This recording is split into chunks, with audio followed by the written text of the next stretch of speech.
Cybernation Uncensored.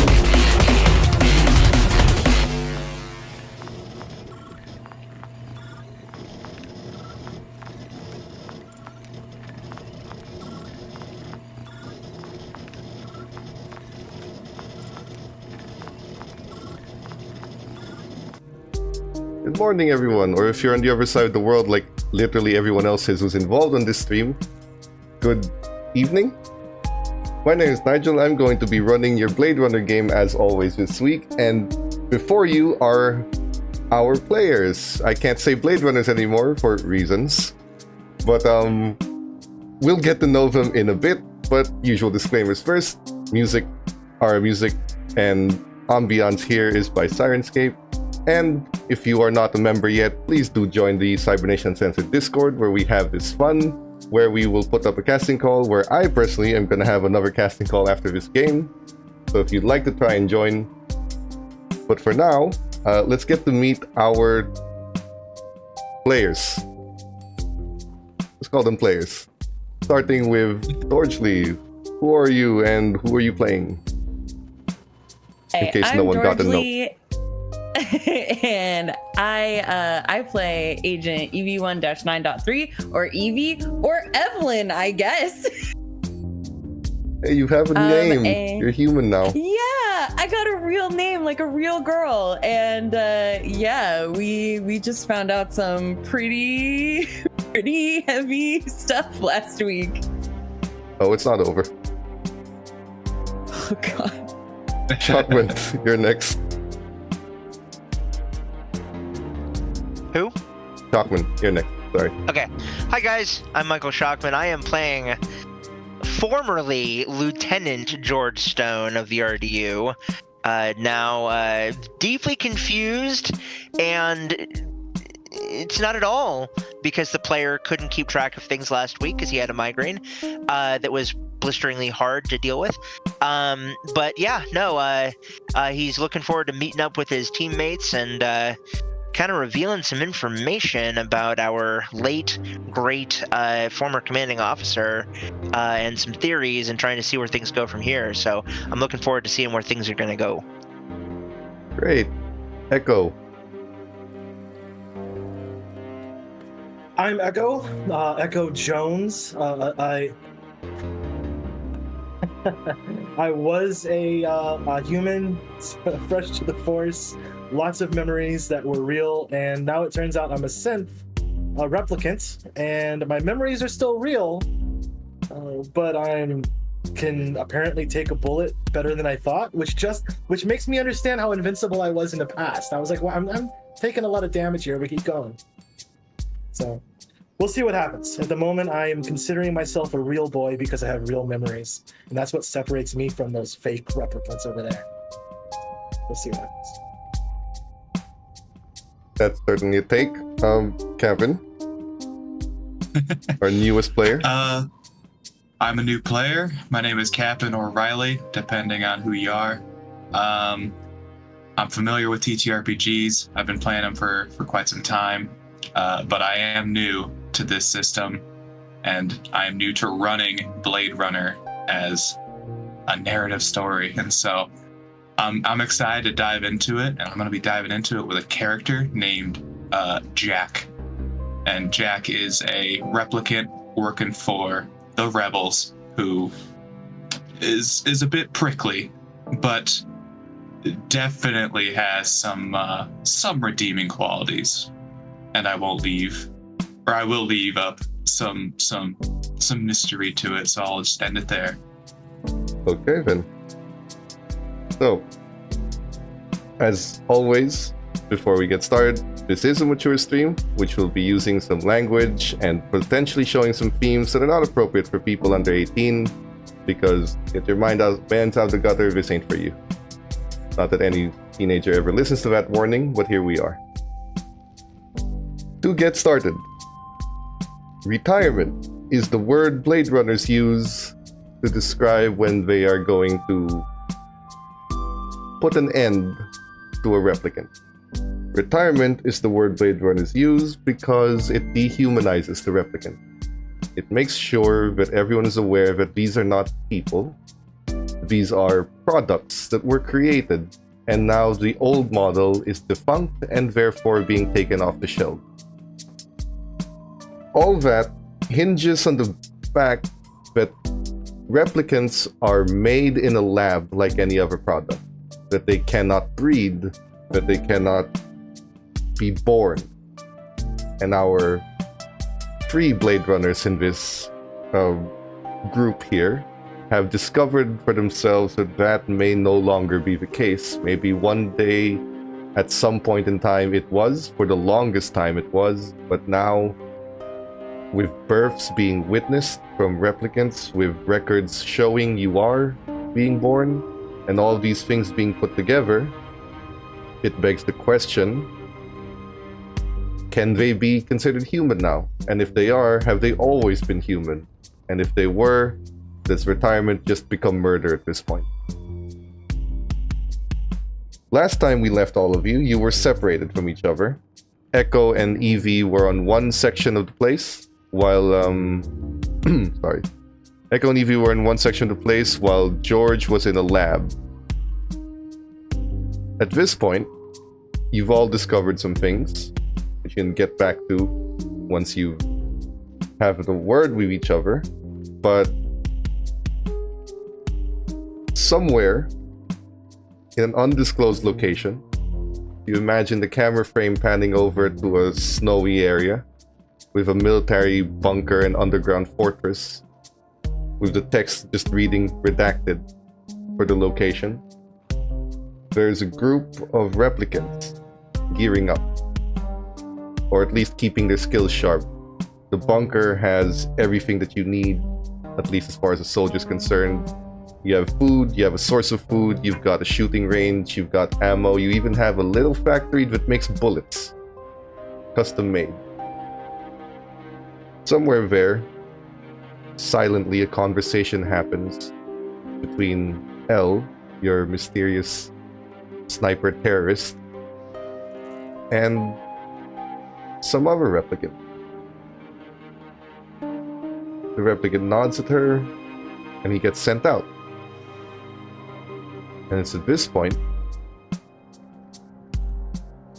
we cut back to Evie and Echo as you guys were about to leave this facility, enter your third shift since George has requested a meeting with you. That Evie gets a call unceremoniously on that strange flip burner phone you've been given. Something that you can't afford not to answer if you want to keep up this whole thing. Yeah, I hear the phone ring and sort of nervously shift, and I look at Echo and say, I'm sorry, I gotta take this. It's the rebels. And I Go. flip. Hello? It hangs up immediately. However, when you look at the phone again after they hang up, there's a message now. University of Los Angeles. In about an hour. Be there.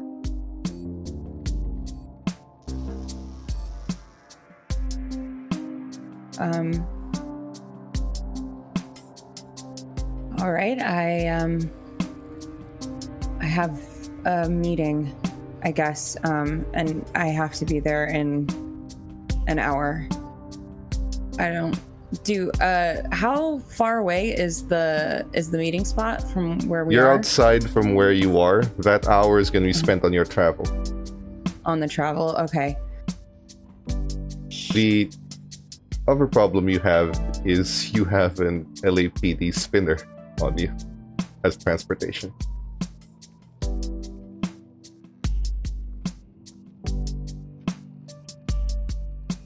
Is there public transportation? Not where you are.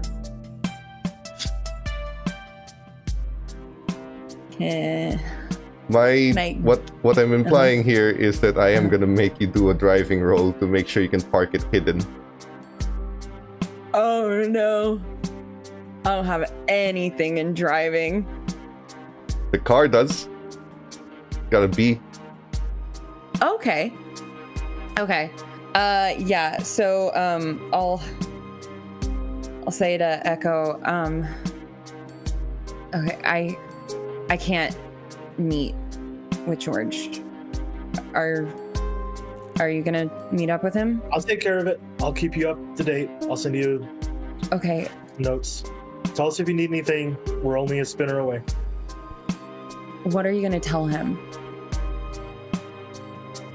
Are you gonna tell him At this point, about at this point, he's probably less likely to shoot me. I mean, yeah. Definitely. I just wanted to know what you felt comfortable telling him. Well, at the moment, I'm going to tell him we're investigating the real memories. That apparently that there's real memories that were taken out of real people, and they're being put into synths. We don't know why, but there's an agenda here. And honestly, between us, there's a reason why they could have put 2 synths in the Blade Runners and said, here's your synths, and they walk up and say, beep boop, I'm a synth with fake memories. We all know how fake memories work. But they put us in here for a reason. We have real memories. We were placed here. There's a mission we're supposed to be fulfilling here. And maybe us knowing about it's going to fuck everything up. If there's something better here that we're supposed to accomplish, I don't know. But I need answers before we start making decisions. Yeah, that's fair. Okay. Yeah, let George know that I'm sorry I can't be there. I should really start heading out. It's gonna take me a while to get there. Go rebel. Try. We'll put George and Echo, I'm assuming Little Tokyo, or some sort of noodles again. Yeah, probably. And we'll put Evie in University of Los Angeles. So, Evie, I will require you to do driving and add a B dice. Add a B dice. Okay.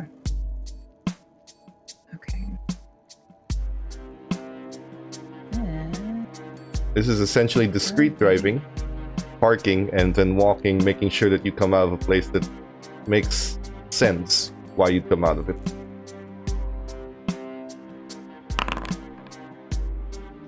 I forgot to say that we don't have any negatives, which I'm afraid to say now, and we have 1 plus 2 just floating around there. So, okay, you succeed. Okay. Drive nondescript location where many cars are parking, LAPD and regular civilians, and you exit through a part of the parking lot where everyone is exiting. Again, LAPD and civilians alike. You move forward, and as a detective, this is the second time related to this case that you've had to go to the University of Los Angeles. And as a detective, that's alarming. Or at least it would be if you're still concerned about this criminal element and investigating them. Because that essentially means that they have a way around and in and through the University of Los Angeles. Which means that they might actually either know some people here, they've bribed enough guards, who knows. Either way, this is the second time that you've had to go here. Except this time, the entrance you were told to enter, which gets given to you the moment you are outside its gates, it just says gate free. So you kind of go around the campus from the outside, and when you get to gate free, there's no guard, but the door is open. Doesn't seem like a very welcoming environment, but the door is open nonetheless. I'll slowly go through, kind of tentatively looking through the doorway. When you enter, you're entering through a part of the University of Los Angeles where on your right is their localized teaching hospital. On the left is a general park area. around that park area, Jack, would you describe how you look waiting for this mysterious new member that you're supposed to meet here? Yeah, I will. I would say on a park bench sat, leg folded over the other, resting back with a cigarette sort of hanging out of his mouth, but unlit. There is a long-legged, wide-shouldered man with messy hair in no particular way draped on his shoulders. Black messy hair draped on his shoulders. Hands in pockets, just sort of looking towards the school, but at nothing in particular. He's got on a leather jacket. He's got on a collared shirt that is popped collar, and he's wearing some athletic shoes beneath just regular run-of-the-mill gray pants. And I imagine he's gonna shoot a glance towards Evie, but then quickly look away again, almost as if like, I'm just sitting here. It's important to note, as Evie approaches, neither of you were exactly told why you're supposed to be here, other than Jack being told you're supposed to meet with the new recruit. So when Evie approaches, what do you do, and what do you say? I would say Jack is going to say nothing. He's just going to sit there, continue to look, and just sort of wait to hear what she would have to say first. How's she going to introduce? I think Evie clocks that he Yep. quickly makes eye contact and looks away, and she nonchalantly walks up to the bench, sits down next to him, crosses a leg, crosses arms, says, quiet here. Yeah. You got a light, stranger? Can't say that I do. My friends always light it for me. I do have some of this, though. And she takes out a metal flask that has whiskey in it. His neutral face and eyes are gonna dart to the flask, and then return back to their regular position, and then just he's gonna sort of jokingly say, with the cigarette dripping from his lips, "No, that stuff will kill you." Yeah, you're probably right. But our lives in this world are pretty short as it is. May as well do what you like. Fair enough. You're Evie, right? Do they know my name? No. I don't know if I ever Sorry, introduced I forgot myself. to mention this. What was the name you gave when you joined? When they asked you who you are? They never asked me. Never mind. That's true. So you actually don't know the name of the recruit. Just that there's a new recruit.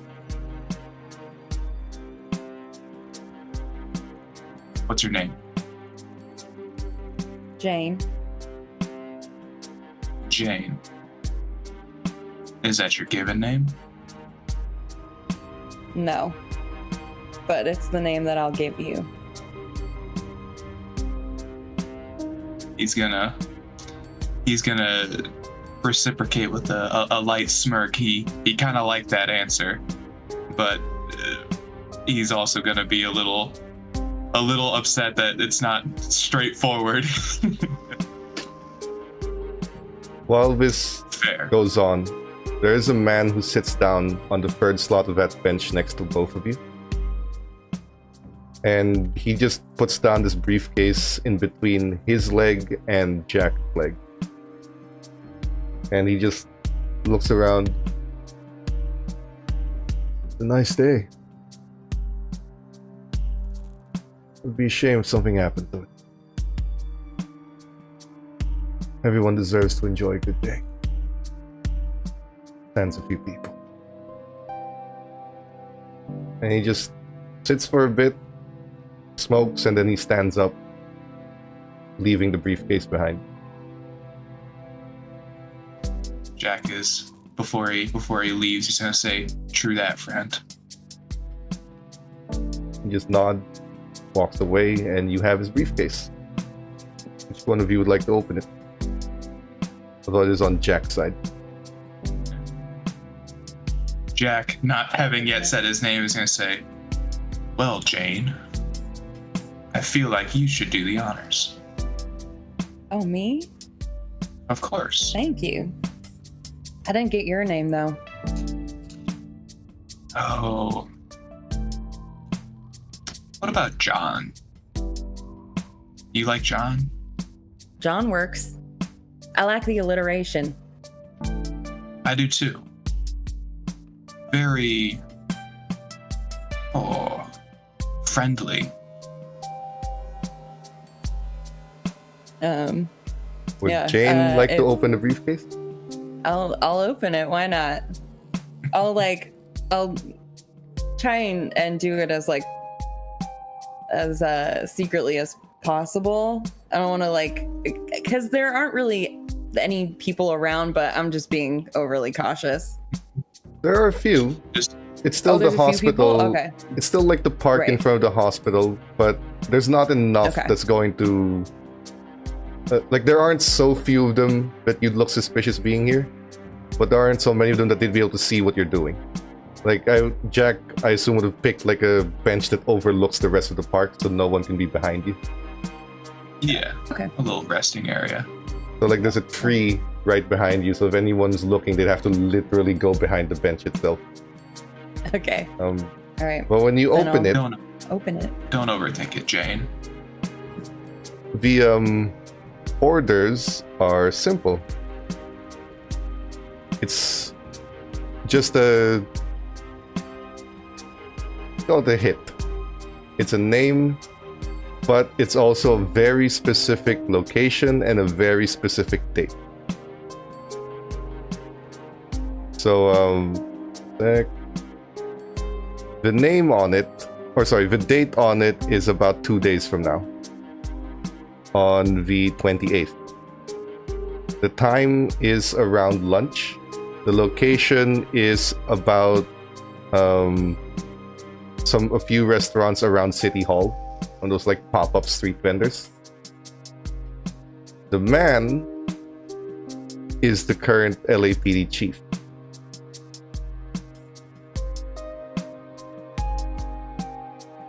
And the method is a sniper. With a predetermined location of where to perch yourself. They have a schedule, but he is the target.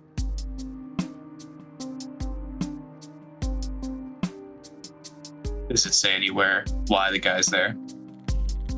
Because he's the Blade Runner unit's head department. And he is leading the charge against L and the entire replicant movement. He has, through other Blade Runners, already captured/retired 3 members of the movement.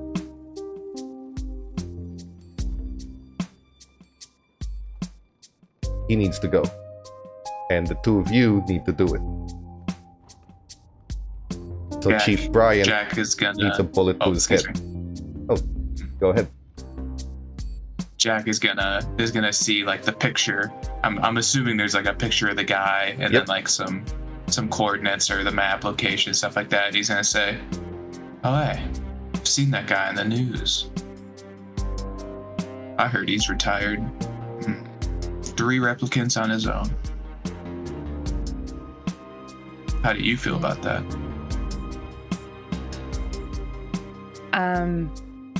Definitely concerned because kind of a high profile person, but I don't know. How are you with a sniper rifle? Oh, I won't be shooting it.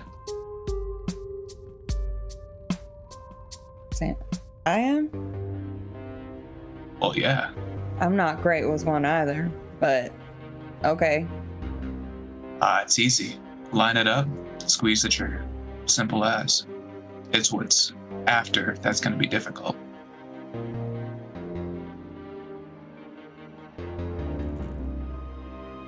So, Jane, does this man deserve to die?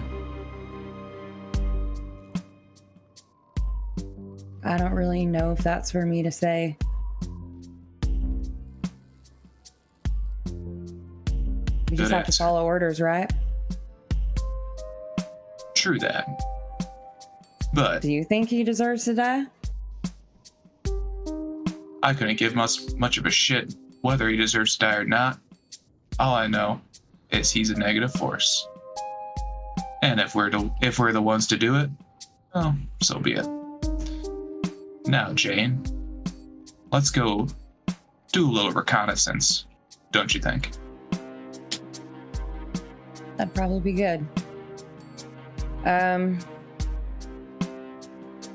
Do we have any idea where he would be at this time of the day? You do. Not that you can tell him, but Yeah, exactly. he's in his office. Uh-huh. But there's no Also- like information other About- than like where he's going to be on that particular Yeah. day that we have to end Yeah. him. Okay. And the orders are highly specific. Not today, not tomorrow, 2 days from now. At this time in that location.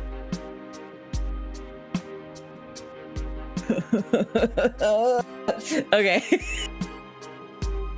Oh, this is the life. Yeah. So, yeah. as far as reconnaissance is concerned, you guys are also it would be prudent for you guys to go to the place where you're going to be perched, which is an apartment building 6 stories across the street from it. So it's not a long shot, but that is by design. Because you are basically across the street, even from an angle, that essentially means anyone with ears is going to know where the shot came from. Mm-hmm. And just because he's the chief doesn't mean he's surrounded by LAPD officers 24/7. Yeah. But the courthouse is not far from the LAPD headquarters. You are looking at best half a mile. So anyone with ears around that area would hear this. So this is not just a test of you doing it, the test of how well you think when you have to run. Because you will have to run. When you get to that area, the apartment building that you're going to do this from, there is a customized endoscope rifle there with a high velocity bullet. That is, what I'm saying is that this is essentially the equivalent of a 50 caliber sniper, which is meant to make as loud of a sound as possible so that everyone will hear you, and you are going to run as fast and as smartly as possible once you shoot this, because you can basically bet every LAPD officer within a mile's radius is going to be hunting for you. From where the sniper has already been placed on the table, if you look at the scope, it's basically already honed in on that little noodle shop or on that little pop-up street stand. You just have to move it right or left depending on where you want it to go and fire the trigger. And make sure you don't hit any innocent people. Yeah, in the apartment. I'm just describing what you see in the apartment. Gotcha. And Captain is Jack is gonna be your car. But essentially the sniper's already been placed perfectly aligned. You also have to make sure you don't hit any innocent people. Are there any comments from the two of you when you arrive? Does this apartment building have like a fire escape or any Yes, it adjacent does. buildings? This room, in fact, has a fire escape to the back alley. Or to the side alley. What's the parking situation like back there? There isn't one. You're parking on the street. Gotcha. Does Jack have a spinner? Or is it He just a would have car? been provided a ground car. So you're on the ground Okay. with wheels. So we're on the ground. Okay. So, Evie looks around. Well, since we have to escape on the ground, I'm assuming we go down the fire escape. Yeah, I say we should map our escape first. See any potential variables that are gonna intervene between today, the next day, or the day of. Now, first order. You see that sniper there? Mm-hmm. That's one bullet. And you can make that shot, right? It's all lined up. It's all ready for you. I think so. Like I said, I'm not much for guns, really. Now, Jane, be honest with me. Do you want me to take that shot?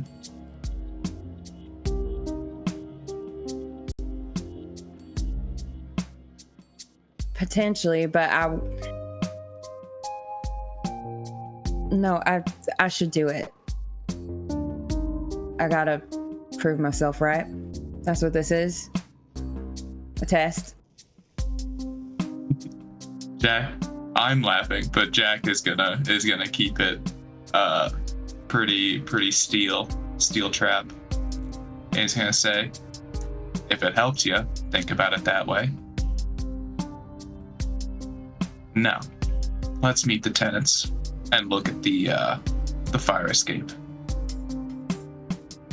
How May also want to look at a map and see what the best route getting away should be. I agree.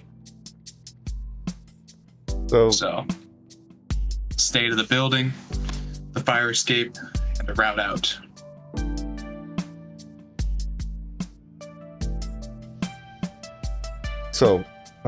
when it comes to the tenant, they're regular people living their lives, doing their work. Some are synth, some are replicant, some are human. The main issue here belongs to Evie, because when you guys step in, Jack particularly doesn't have to care whether people see his face or not. He blends in.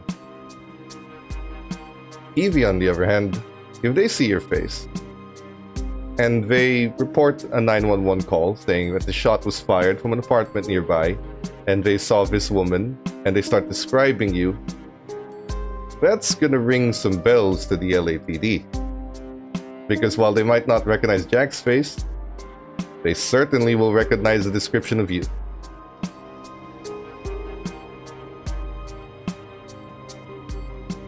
Okay.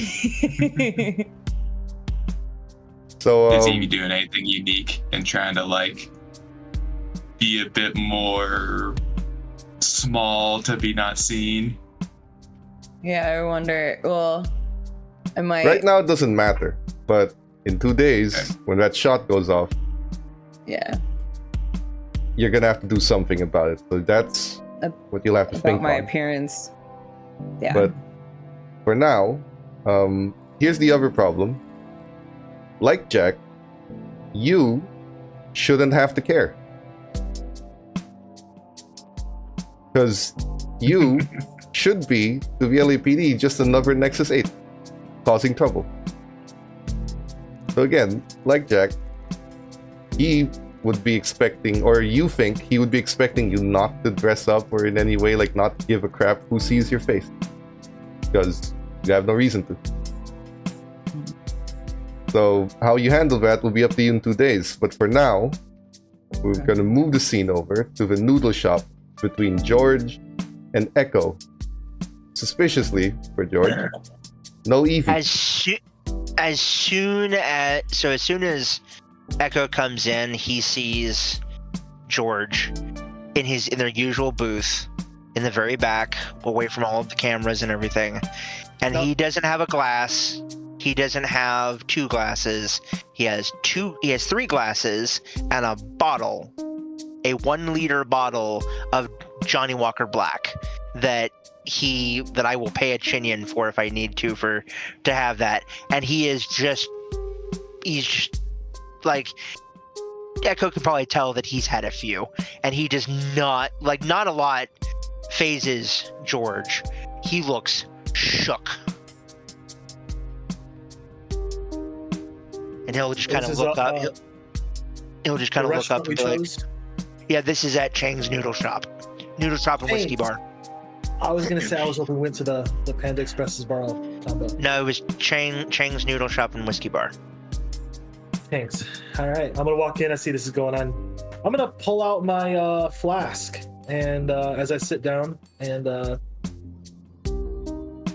take a swig and say, "Looks like you started without me." Well, with what I learned today, you were not going to blame me. What do you guys find out? I see that Evie's not with you. I'm assuming that she's off doing something else. Yeah, she's she's rebelling. Fair enough. Yeah, she actually, I'll say this is, I don't know all the details. She got a call. She's off. I told her to give us a call if she needs backup. We'll need to spin her away. All right. Whatever they're gonna have her do, I trust her. She's not, whatever was going on with those hospitals, stuff. George will, as you're speaking, George will be pouring you a double in your tumbler. Whatever they got planned. Yeah. I think we're better off with her there. Yeah. So do you want to start or do you want me to? Well, I'll update you on what we found out. Okay. Evie, as we know, some of her memories were placed there for a reason. They were real memories of a real person. These were not fake memories made up in a director's chair, whole cloth. These were from someone that existed. And it looks like they are continuing to do this with more synths, more replicants.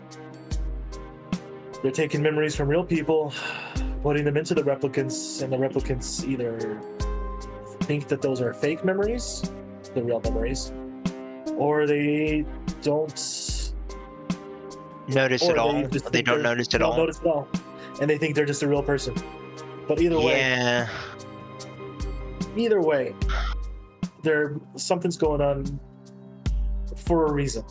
And before we start throwing a wrench in the gears, I think we got to figure out what's actually happening. Because if not, I got an extra gear that I found out about that might already be broken down and be putting a wrench in and of itself. Lance was a replicant.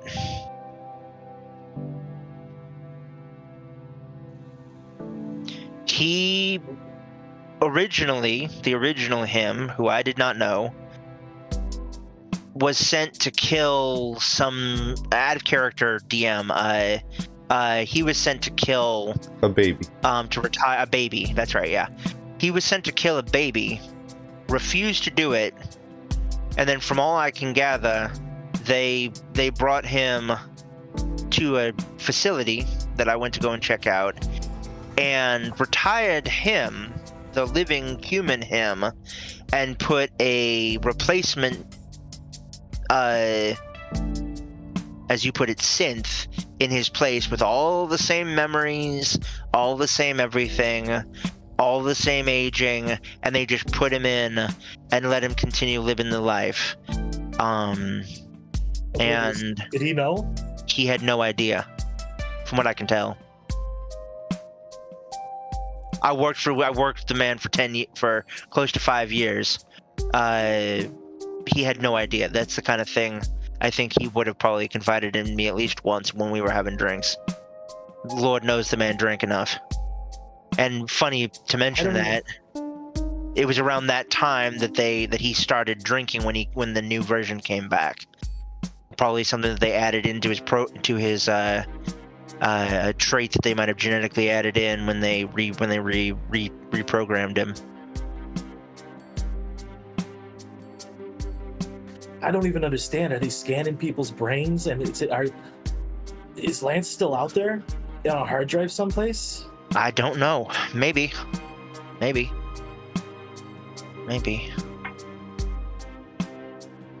Well, again, before we start throwing wrenches and things, it sounds like either one of us could get in a car wreck and they're going to replace us again. It sounds like someone's got a plan. And They do. A bullet in it isn't going to solve anything. They do have a plan. And I don't know the great details of it, but I do know that my parents were involved. Ify and my parents were involved. Apparently from what I can tell, the accident, quote unquote, that they were in was actually a hit job. Something called Operation Restart. Didn't get much more information aside from that, but yeah. Well, they're putting replicants in our crew, in our Blade Runner. What are we? Are we an agent? What are we? Our group? What's our group called? A unit. GM? I started calling us the Bad Bunch, but yeah, we're basically a unit. Okay, so there's a reason for our unit. They're not just giving us replicants. They're giving us replicants with real memories. There's an agenda here. Evie has real memories. Lance had real memories. There's a reason they're putting these people here. They could have just given us a replicant and said, here's a replicant. I mean, why did Evie have to have real memories? We got to keep going. And before we put a bullet in this, because they're just going to replace whatever we shoot.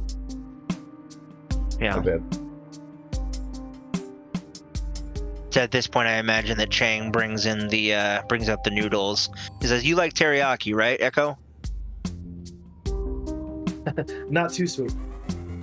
I got it with a light sauce, and he brings out 2 big bowls of udon noodles with teriyaki sauce and a little bit of rice vinegar and all that stuff. A little bit of hot chili sauce. Okay. So, that's essentially a third shift over. At this point, you all kind of need to take your downtime.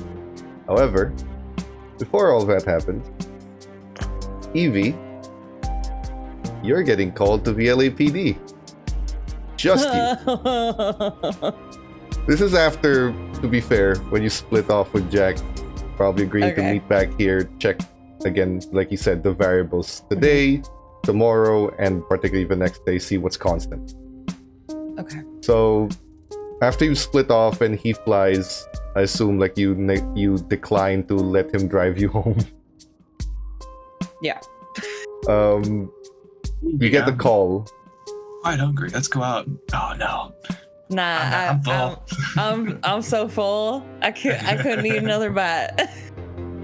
So you get called to the LAPD. I guess the only question here is, do you answer? Yeah. Okay. Me too. When you get called to the LAPD, you are called to your chief's place. So Chief Brian, for those who watched the original movie, this would be the son of the original chief, looks up at you when he's on his desk as you enter. Evie, I'm gonna need you to hand in your badge and gun. Close the door. He goes up to the window and closes the blinds. Make sure no one's listening. He asks you to lock the door behind you when you enter, and gestures for you to sit down. Yeah. There's this isn't what you think. There's people in the department who are questioning your ability to work after everything that's happened. First with Chief Holden, then with Lance, and now Elijah's missing. and it looks like there was a struggle in his apartment. The rest of the crew is going to get this information in the morning. Doesn't look like he was murdered, but certainly looks like he was taken. Here's the thing. There are a number of people in this department who feel as though after everything that's happened involving you and your team, that you are no longer fit for it. They're about to put you through a baseline test that is designed to make you fail, just to prove that point. I don't need that happening right now. If I suspend you without pay, they can't make you take a baseline.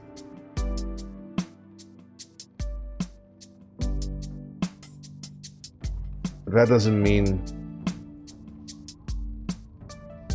Let's put it this way. Whatever I tell George and Echo, I can't control who they speak with outside the street. Deal with criminal elements all the time. But I can't have you working in an official capacity for the LAPD, knowing that they're going to put you for a test rigged so that you fail. And to be honest, I don't even know if you're gonna pass, given everything that's happened. And quite frankly, I don't care.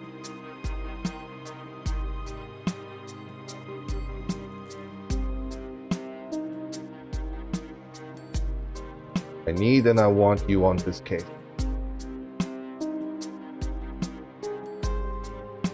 I'm gonna need your badge and your gun.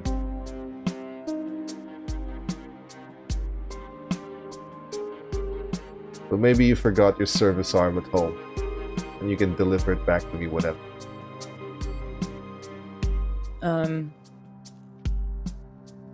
Yeah, she'll well, I think that in going in, she did bring her badge and her service arm. Yeah, but he's basically implying don't give the gun. Maybe you forgot it, and you give it to me whenever you give it.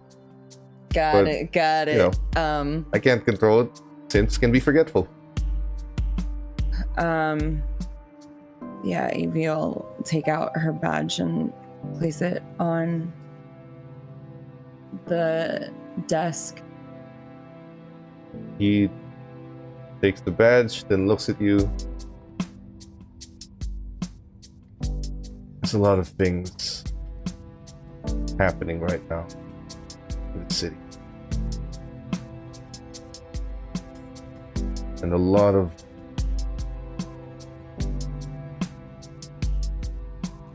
problems that I don't have the answers for. Maybe with you guys on this, the motivation you have to be on, we'll find an answer. Taps on the desk, lets you go. Don't come in tomorrow.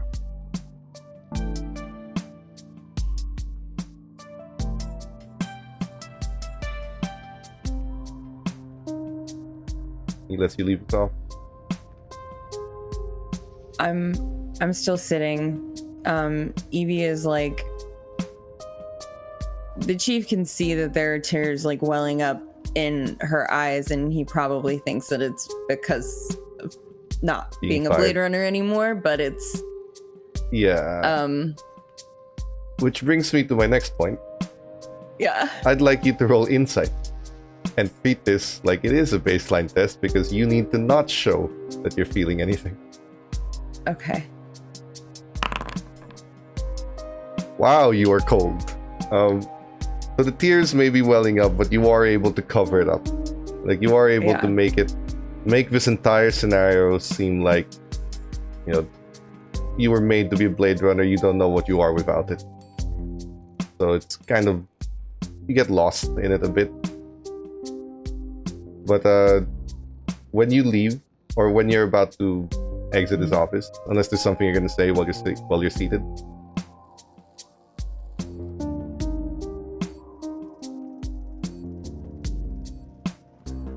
I'm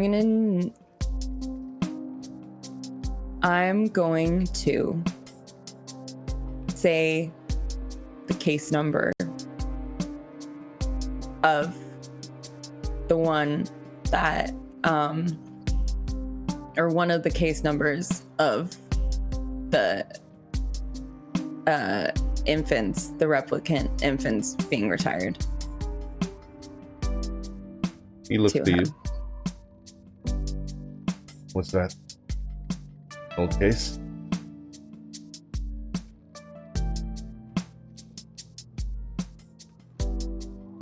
He's just looking to you like he's expecting you to explain further. He just doesn't seem familiar with the case number. Well, to be fair, that was years ago. Want me to look it? Yeah. Look it up and give me a call. And I get up and I leave. Okay. So, how does everyone spend their downtime? I guess we start with Evie then. Head back home? Yeah, I'm gonna try and as quickly as possible get some clothes from my apartment and then go to Emma's. Okay. It feels weird that your I'm also gonna jacket get is my now book. slightly lighter without that heavy metal badge that was given to you not but a few weeks ago. Yeah, this will happen over a matter of weeks. Just a month-ish. Welcome to the LAPD. But DM, I have a question really quick. What Sure. day is it during the week? What day Right is it now? in the month? Yeah. it's the 26th. Okay. Sunday. Sunday. Okay. So when you get there, Evie, that's always she is there, but she's asleep. However, she has prepared you dinner that you can heat up. Oh. Heat up Eat some alone. dinner, and I think Evie thinks about like, because she grabs her book, her signature item as well from the apartment. Yep. And she thinks about reading it, but at this point she just can't. There's too much, and I think she's just going to be racking her brain trying to figure out a way to like to do what needs to be done, but ensure that the chief survives, and if there's even a way to do this where everyone wins. Guess we'll see. Tone, what are you doing when you have to relax after drinking? Yeah. George is gonna head over to Anders. He's gonna pick up that package that he had tailored. Had it made. Yeah. And then he is going to, not knowing if Evie has her KIA on her still, he is going to send her a message and say, "Can you meet at my sister's place?" That reminds me. Evie loses the KIA and the spinner, so you had to take public transportation. Amazing. Oh, So- how's the boss gonna give me a call? No. No, you have a personal phone. Relax. Oh, okay. I would have. I wasn't sure if Message she the had a personal personal phone. phone or if she had. No, she would. I wasn't sure if she You had. all have personal phones. You don't the KI because remember the KI is monitored communication. So all this Yeah, time so I doing wouldn't. this. I wouldn't go. Yeah. I wouldn't go with the KIA. I Okay. message her Yeah. on my neural implant and be like, "Hey, can you meet tonight at my sister's place for like 10 minutes?" On your BlackBerry with the flip keyboard. I was thinking a messenger boy Oblivion style. I've been looking for you. Carrier pigeon. So will Evie respond to this? Yeah. Says yeah, I'll head there now. Since You get- it is walking distance from Emma's. Yeah, As you just we have to know. walk uphill. Yeah, it's fine. George will he will have sent that on the way there, and he'll probably see you about like still walking up the hill. He'll zoom down in his personal spinner and open up the door and be like, "Need a lift?" Yeah. So. And you get into the car, and before we get to my sister's place, and you notice that George is not going to his sister's place. He's actually going up into the sky, and he goes as high as he can, and just puts it in hover mode basically. And there's a package, a paper wrapped with a nice string bow and everything. There is a parcel that just has a note on it that says Evie and says, "Happy birthday," from George and Lance. And he says, "You gonna open your birthday gift?" Is it my birth? I don't think it is. No. I don't know if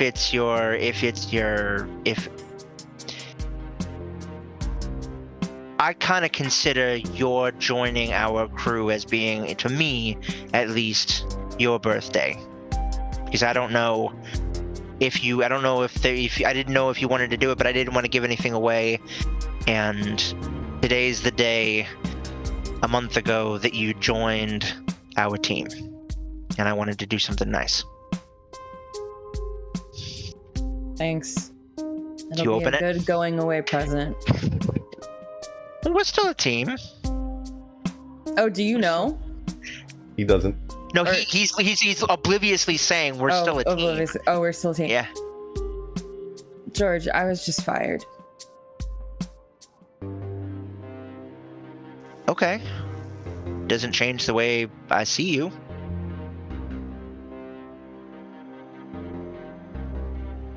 I'm just.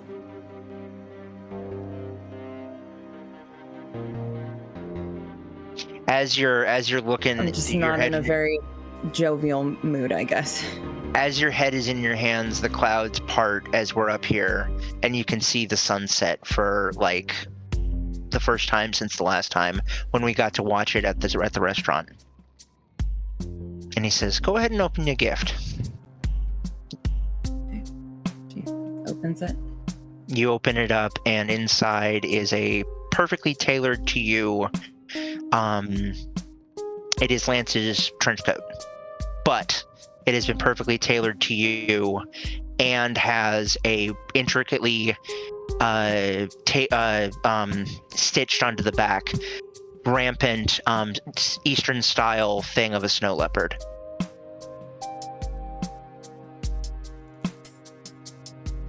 I figured he would have wanted you to have this. Thanks. Yeah. It's a good He pulled- coat. It is a good coat. It is a good coat. I wanted to get one for myself, but I didn't have time. So he pulls out his flask and he offers you a swig, and he says, "It's the good stuff."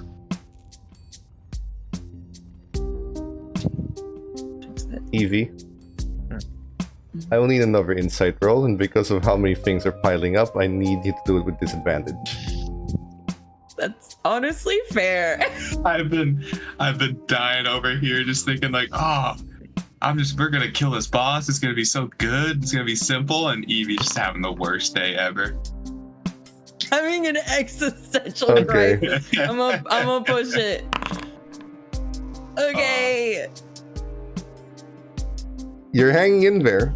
Again, this doesn't necessarily mean you're losing your composure or you're not crying or Yeah. anything. Your emotions are what they are, Mhm. but you're hanging in there in the sense that your mind is not falling apart yet. Yeah. You're feeling normal feelings, not the supposed way that replicants lose their shit and start murdering everyone, cyber psychosis style. You know, like you are keeping it together, at least outwardly. You are So reacting normally, how is expected of even a human to react in this situation. But So as You're you're keeping it. looking at the as you're looking at the coat and you take the drink, George just kind of reaches into his pocket, pulls out a pack of cigarettes, puts one in his mouth, offers you one if you want one. I'll take one. You take one, he lights you up, lights me up, and he takes a long drag and then takes a deep breath in and blows it out and says, Lance was a replicant.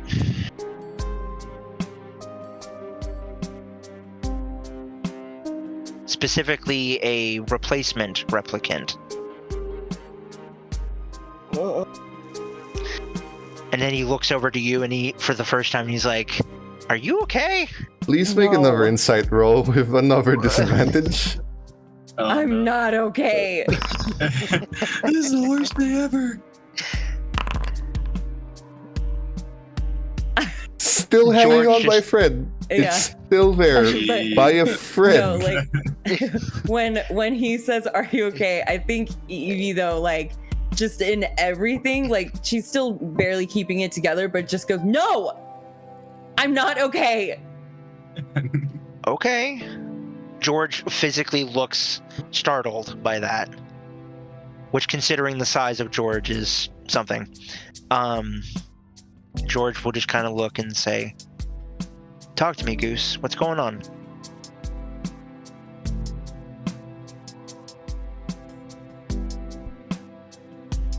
Should you? I got assigned a hit from the rebels. Okay.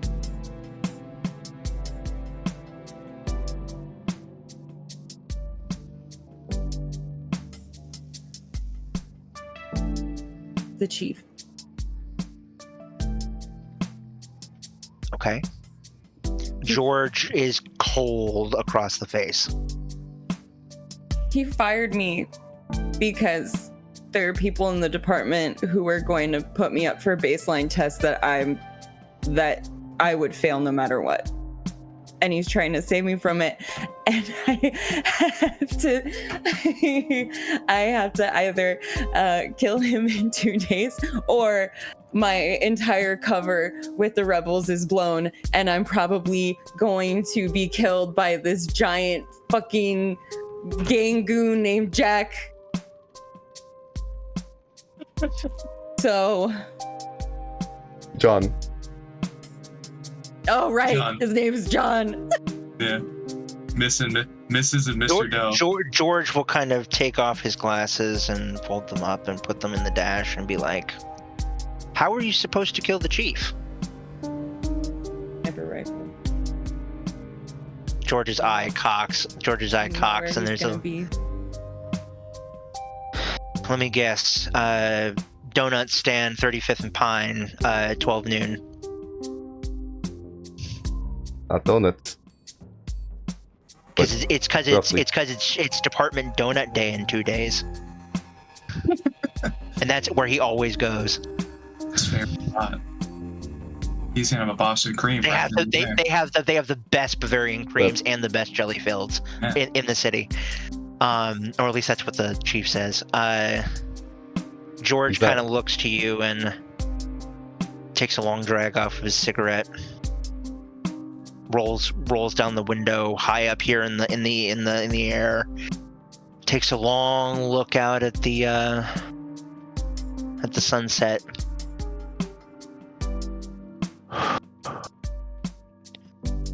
If you can, he rolls up the window again. If you can, talk to your handler and see if you can bring in excess help. Extra help, that is. If this guy needs to be shot, I barely know the chief. He wasn't the one I cut my teeth under. And after what I found out at my facility, the facility I went to, I can only imagine what you found out at yours. I don't want to have anything to do with the RDU. The only thing that was keeping me there up until this point was my sister. And with her giving me the go-ahead, as it were, you need a sniper. Who's gonna make the shot? You, John? This John character? I'm supposed to do it.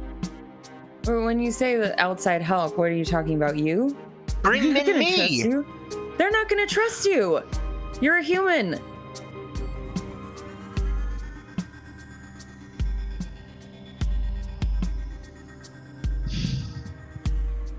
I appreciate it, but if I bring you in, it's gonna be bad.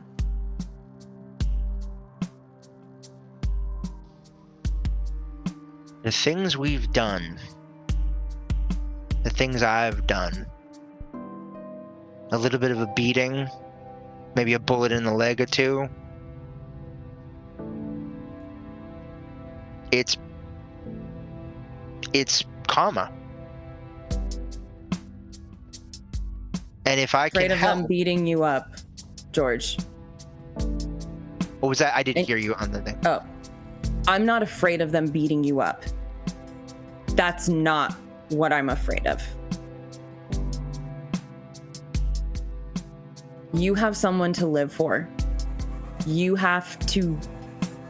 If any of us are going to make it out of this crazy situation, it has to be you. Then how can I help? I don't know. Tell me. I don't know.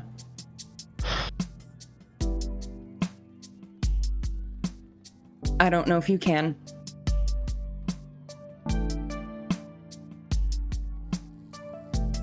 I appreciate it. I really do.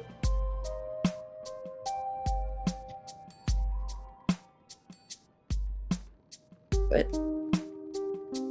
I've been going over this over and over in my head, and I don't know if there's a way.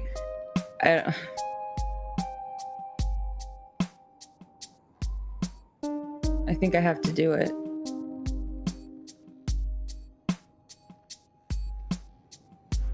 At this point, Evie, with the amount of times you've had to roll this is enough. You can't think about it anymore. You want me to take you back? Wherever you stand? George just nods, reaches into the dash, pulls out his glasses again, says, "If you need me, you know how to get a hold of me." He drives back down into the city and below the clouds and drops her off. Gets the address and drops her off about 3 blocks up the hill from it. Okay. And then heads back up to his sister's place and just kind of goes into the basement and starts beating the shit out of a punching bag. And that's going to be the rest of his fourth shift. Echo, how do you spend your downtime with the knowledge you have? I am testing everything out. I know I've seen the paperwork. I remember these things, but I could have been hypnotized by some gypsy. So I'm going to put things through the ringer. I'm going to the gym at my apartment building, and I'm gonna hit the treadmill and the weights and see if I can tell. Maybe when I was stopped running before because I was super tired and I was like, man, I can't go any further. Maybe I can push it a little bit further now that I know I have the energy star rating. I can push things as far as possible. So I'm hitting the gym. I'm hitting the treadmills. I might even go out and try to get in a fist fight with somebody. I'm in Spider-Man. Spider-Man just got his powers, and you don't need to do a fist fight, but if you take a look at your sheet, some stuff has changed. So on one hand, cool. You're very much capable physically of things that you weren't before. Maybe it was the memories keeping you back, maybe it was the lack of knowledge, but when you try it, the power of the mind is a very big thing, and you're able to push yourself. On the other hand, thinking about all of this doesn't feel so simple anymore. Mercerism doesn't feel so simple anymore. Nothing feels simple anymore like it used to. Nothing feels concrete anymore. like it used I'll to. say as I push myself and I start feeling myself go past those human norms, what I thought would feel like superpowers, I start feeling a little bit of loss, and I start feeling a little bit of whoa. Yeah, I'm going down a road that I've lost something. Never go home. You can never go home, and home's been lost. Okay. You are in the middle of this exercise routine as the memories start playing in your head. Flashing memories, things that you know, things that you don't. Are they yours? Are they not? At some point, it just becomes easier to lock them away. In the same manner you have been told replicants do when they take baseline tests. To lock them all away so you don't feel them, so you don't have to think of them. However you feel about that becoming one of them, that's up to you. But you can continue on the rest of that downtime. Lastly, Jack, you don't get a choice for this particular one because you get called over to a meet. Just for a short while, before you get sent to a makeshift home that you've been assigned to. Unlike the rest of them, you get to speak directly with Elle herself, who meets with you after you've left, brings you back to UCLA. She looks to you and, in her usual fashion, is very careful of what she says around anyone, around anywhere. Anything that isn't in the compound that you guys usually stay in, you are to treat as if it was bugged. You are to treat as if someone is listening. So she doesn't reveal anything, but she looks to you and says, "Oh, did she accept her task?" She seemed a little wary. I don't know if that's because she's green or never off someone before, but she was willing. Make sure she does it. If something goes wrong with the schedule, make sure she follows through. Every step of the way. Was Jackie able to intuit much about like her physique or like the way she may have, because we had that little time after where we were sort of like checking out the buildings and the fire escape and things like that. Would there have been like, basically would she have let it slip that she is like, she's treating it way more trained than like someone who's just got there? Let's roll that retroactively then. That's manipulation for Evie and insight for Jack. Back to your memories and see what happened. This is a contested roll of who gets the most successes. Mhm. Both of you are replicants. Both of you can push. 2 times, in fact. If this is something you believe is worth pushing about. So I guess that is Jack if Evie's not. Yeah, I'm gonna push it. That's a stress, but 1 to 1. That is 1 is not typically enough when you're the aggressor in this instance because you're the one checking, so technically Evie needs more. Oh. Otherwise this goes to Jack. I'll push. 3. That is a crit. You. So unfortunately, Jack, if you push again, it's not gonna go well. Nah, I'm not. I'm cashing. Okay. So at this point, Evie gets to dictate exactly how she looked when it happened. Like, how do you appear? How did you act? How did you walk? Do you walk like someone who's trained to fight? Not necessarily LAPD, but just trained in combat in general? Do you walk more daintily? Like, how do you look?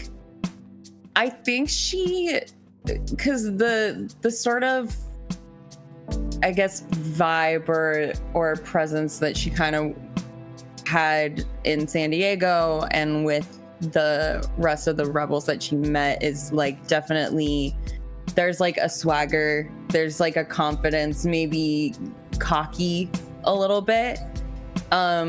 You definitely sensed like trepidation on like finding out who it was that we're trying to kill, but mostly that is because it's like a high profile person.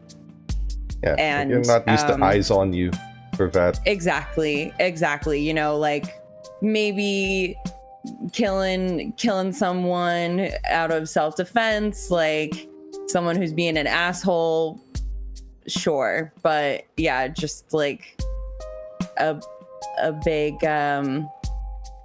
like someone who's been in the news, that's kind of a big deal. But yeah, in terms of what she was sort of like and how she held herself while going through recon, she seemed pretty confident. I don't think you could really tell how much training she's had based on how she looked, but yeah, it was more of like a general sureness of herself. So the trepidation is more of an appearance of, I've never been on a wanted poster before. I've never been chased. You don't know how to handle it. And Exactly.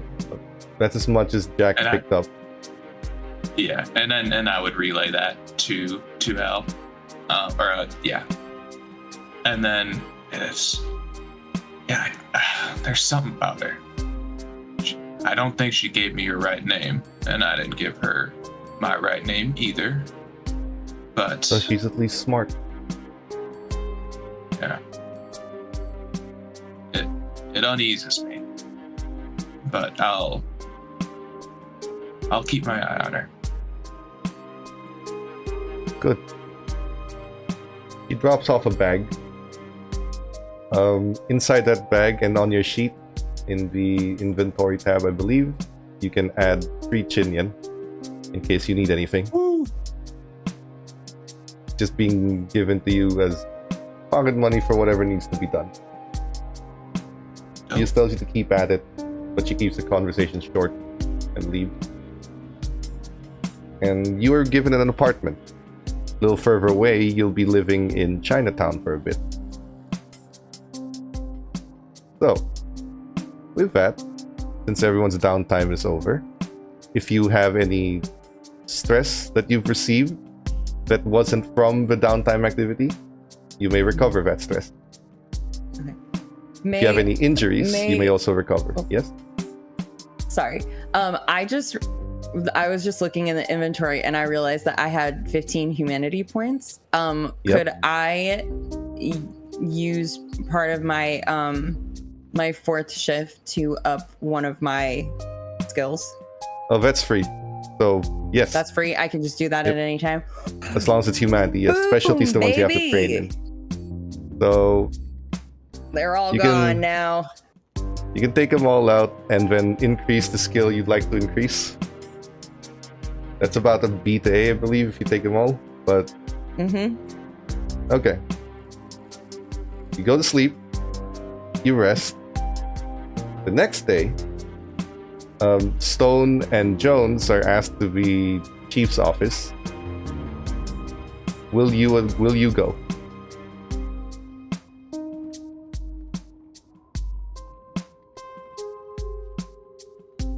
Who? I mean, I am. Yeah. The 2 of you are.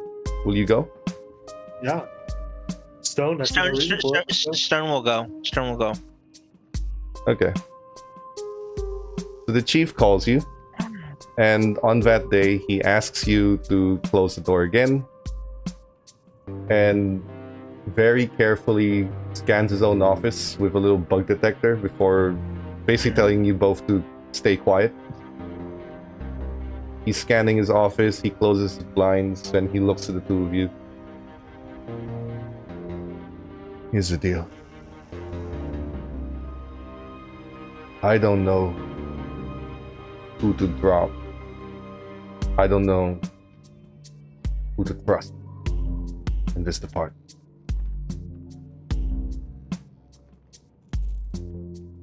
Elijah was taken from his apartment last night. There was a struggle, but there was no blood. And we don't know by who. Just know that they were experts.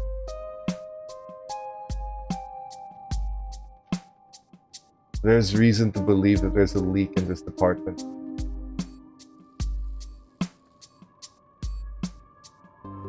And there's reason to believe they'll come after you next. But they won't have a reason to come after you if you're not with the department anymore.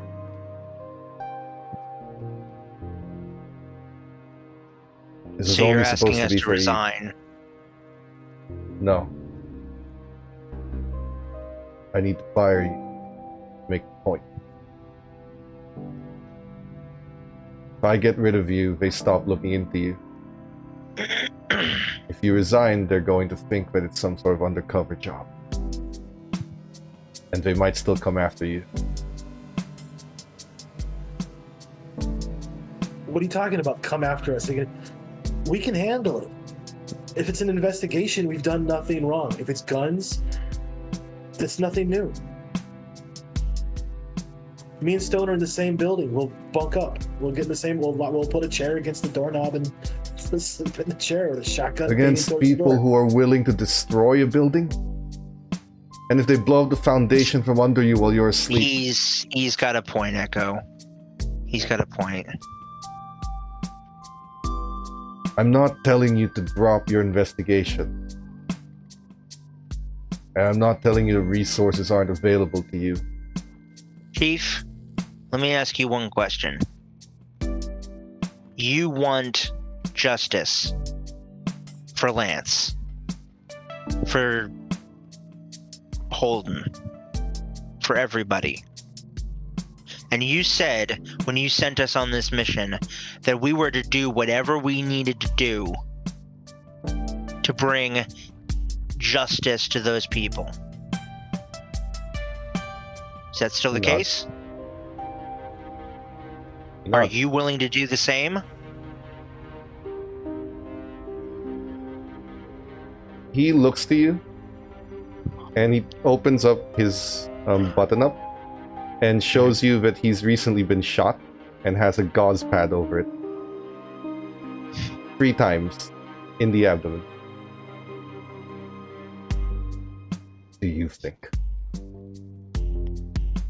What, you think I've been sitting on my ass all day, every day since you've been out there? George reaches into his desk and pulls out a pen and writes down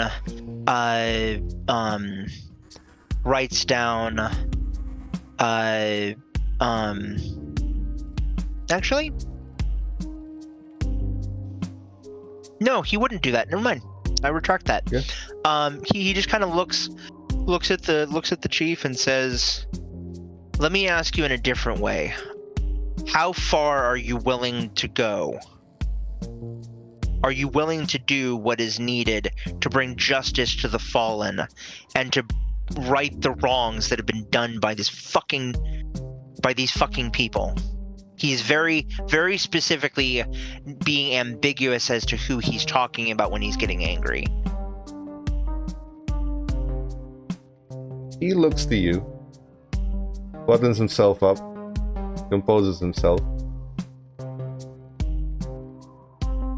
I am doing what I have to do Okay. to get justice for the people George reaches into we've lost. George reaches into his pocket, into his vest, takes out his lieutenant's badge, kind of rubs it a little bit, puts it under the thing, goes to reach for his sidearm and says, Just doesn't say anything. Just kind of looks at the chief. Keep it.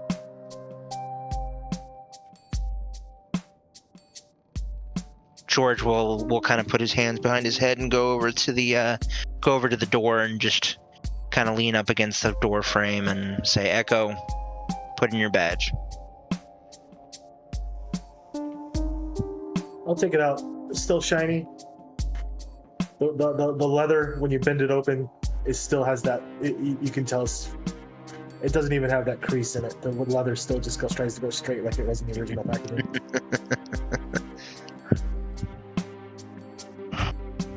He takes it. You guys will let go. Now, there's a +2 from Birdzilla, so there's 2 +2s Okay. now. And to clarify here, assuming you still want to, the access to the LAPD's stuff can still be used for promotion points. They just go through the chief instead of you. Okay, But you no longer have access to the LAPD issued spinners.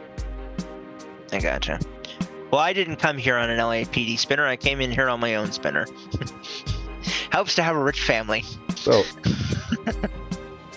that we go to first shift actions of what you guys want to do, except for Evie and Jack. You have a job to do. Yeah. George will message on his neural implant. He will message Evie on her phone and say, "Echo and I just got canned.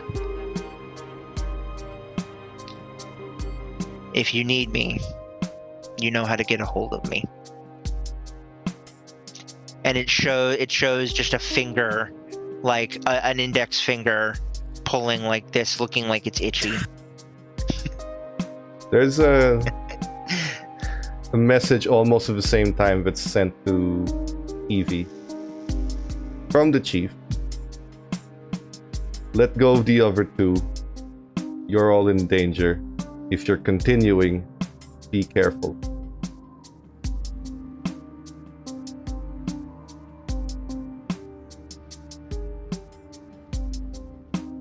At the end of the day, he is protecting you. And whether you like it or not, Evie, at the end of the day, when you start going back to meet Jack, this stopped being for Lance. Because if this was for Lance, that's a hell of a way to spit on his grave. Whether he was a replicant or not, he was the guy you knew. And the guy you knew was killed by these people. And now you're working for them. And now you're going to kill another person who is doing something for Lance. However you want to justify that, you can. Because along the way, you've forgotten about the friend that died. And decided to make this personal. I think it stopped really being about Lance when she heard the baby cry back at the compound. This doesn't mean that you have to feel bad about it. This is just Oh, it's too late for that. These are just the facts that you're facing. You can't hide behind Lance anymore. Mm-hmm. Because you're not doing it for him anymore. And you've turned your back on that. For potentially was a better purpose? Maybe. But you're the one who has to live with yourself for doing it. In the end, you'll meet with Jack again. And this is the same thing. For the rest of this day and for your free shift, you are to look at this area, the potential people crossing by every hour, what's constant from yesterday, what will be constant tomorrow, and more importantly, an optimal escape route for what is inevitably going to be an army of LAPD officers at your door. In that time, for the first shift, because you do necessarily have to spend your free shifts here, but you can, talk and see if you can suss each other out. Is there anything you guys like to say to each other? Or actually, it's just about time for a break, so keep that, and we'll see if there's anything you have to say to each other for now. But until then, we'll be back in about 10 minutes. Everyone, don't go anywhere. We're going to see what happens with these people. There is now a -2 in honor of Lance from Petra. So, whatever the next roll is, good luck. But we'll be back in about 10 minutes, so don't go anywhere.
Yes. Welcome back.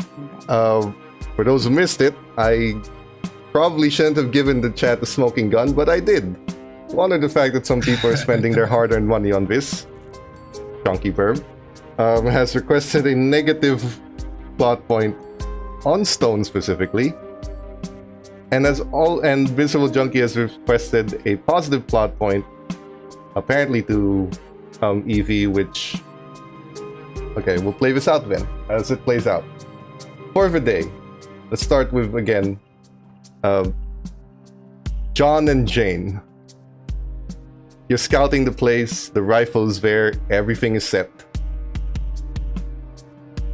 Everything is set up also, not only for the shot, but also to test your physical ability to run from Blade Runners, essentially. Which you're gonna need when you do this. There's also a -2 and 2 +2s. So, will the two of you like to talk about anything just in general for now, while scoping out the place, looking at people? We get that map made, Jane. Oh yeah, able to get it. Could I have gotten a map? Route out, yeah. You can spend your first shift doing it. Okay. Like, there's no roll for it, but you can spend it. And if you spend your first shift doing this, you guys can have advantage on any mobility roll you need to escape. Okay. Yeah. I'll spend my first shift doing that and trying to find like any places where we might be able to dip into if we have like too many people on us, like someplace that we could sort of like tuck a car away or be able to hide. Would Jack have any advantage in that, knowing potentially hidey holes that rebels are a bit more privy to that Evie might not be? A normal advantage. This is for Evie because technically at some point in this chase, if it comes down to you or her, leave her. Yeah. So you already have your way out. You already know what to do. This is also a matter of her competence. Can she figure out a way out? Can she find these normal, natural exits that are occurring? So far, finding it and using them are two different things. So she can see the best path. Can she use it? But you have some secret paths that you can take that she will not find unless you tell her, which you're not supposed to. And she's taken my car? Well, no, this one's on foot. Like, you don't... Oh, okay. You shouldn't drive for this. Leave the car in a Gotcha. location. Do not drive for this because you need to run on foot against the LAPD.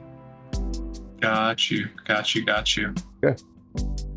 So, your first shift, you guys just do all business for now because Evie will have to concentrate for this.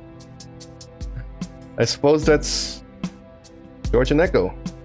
You've been fired. What do you do now? New habits die hard. So George is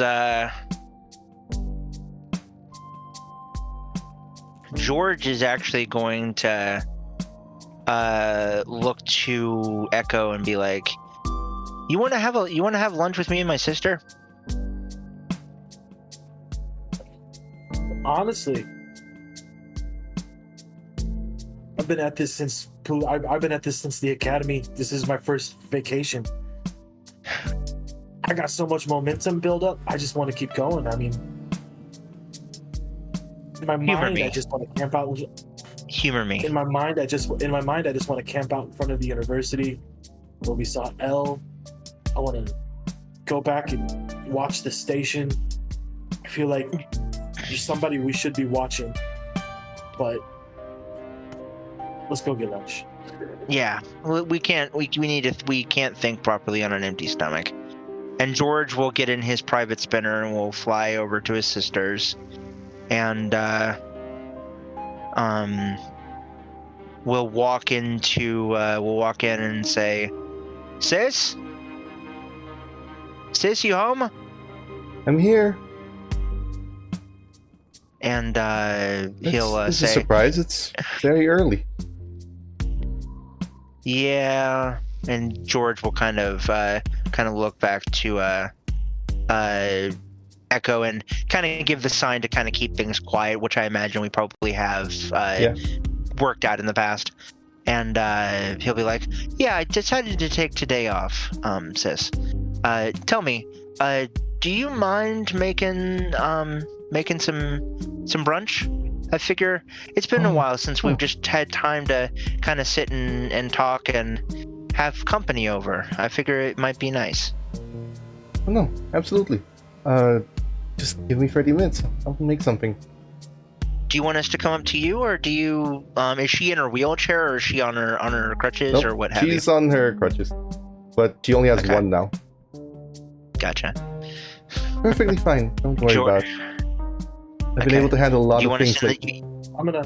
You want us in the dining room, or you want us in the Oh. sitting room? Please just sit down, relax. I'll call you when it's ready. Okay. She kind of Love you, limps sis. away excitedly. You too. I'll get some food for both you and your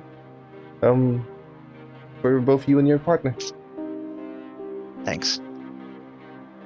He goes. And George will walk you into the sitting room and take out a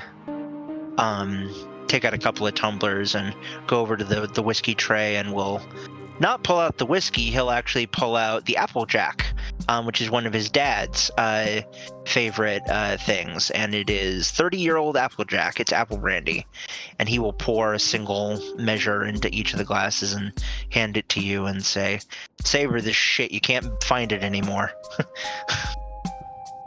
Applejack.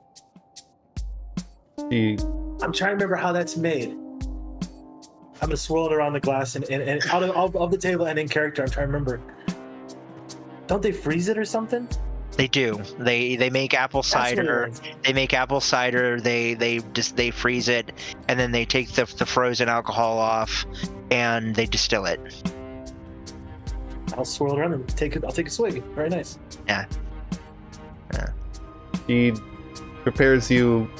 She very happily prepares you a meal. You barely bring visitors here, and you certainly don't bring in the middle of the day. You know, when she's most active, when she's not tired. She needs the exercise, so she's sort of preparing everything happily. Makes you a nice brunch meal, although you did come unannounced, so she doesn't have a lot of prepared ingredients. Just a basic, like, think of full English breakfast style of food. Yeah, She that's just kind of brings forward. exactly what I was thinking. And some coffee. She sits down and she's just very happy.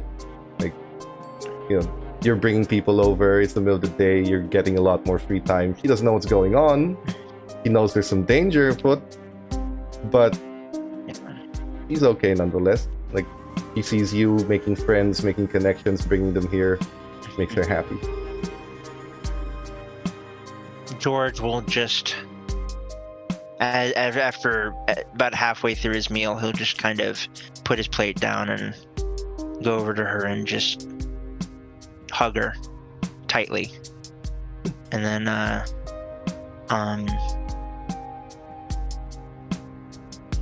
we'll just whisper in her ear, "Everything's gonna be okay." And then he'll smile and kiss her on the forehead, and then go back and sit down and finish his meal. He smiles and nods. Meal is had. A peaceful first shift for the two of you. So, second shift, once again, John and Jane have finished mapping the place. Now it's back to monitoring, making sure any foreign elements that shouldn't be here, or accounting for anyone that is constantly here. Because this second shift is right around the time that you have to take that shot. So this is the most crucial point, that you have to look at who's arriving here, who looks like a regular, who's going to do what, which, again, because this is Jane's job, you must roll insight. Try and remember, try and notice the faces, and you will do so at a disadvantage because there's a -2 from Petra, I believe. But there are Thanks, 2 +2s. Petra!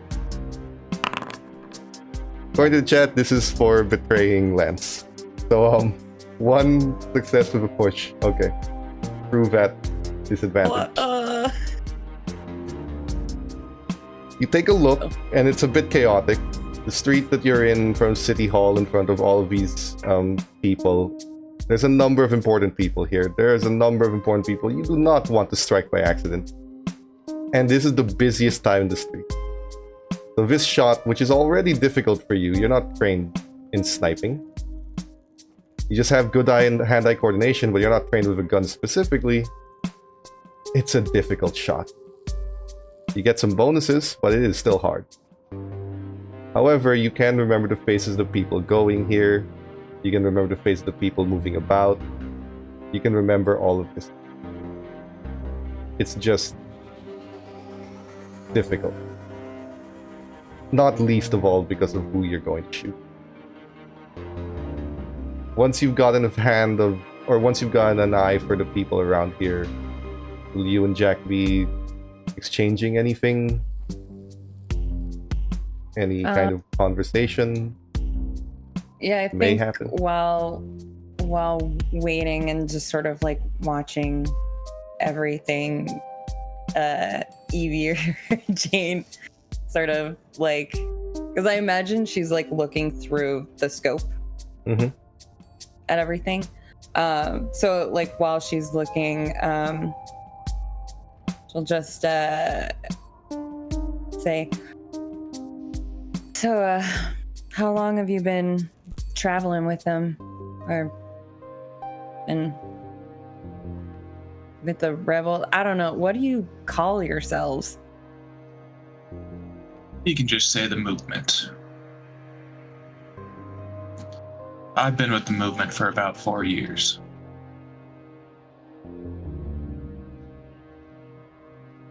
About right when those Nexus 9s started getting pushed out.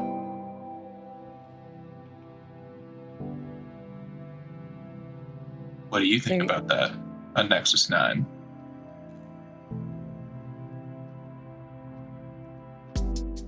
Think that probably only a matter of time before the Nexus 10s come out, and you and I will both be obsolete. Who that? Do you mind if I ask what you did before that? Like, what was your job? What did they make you do?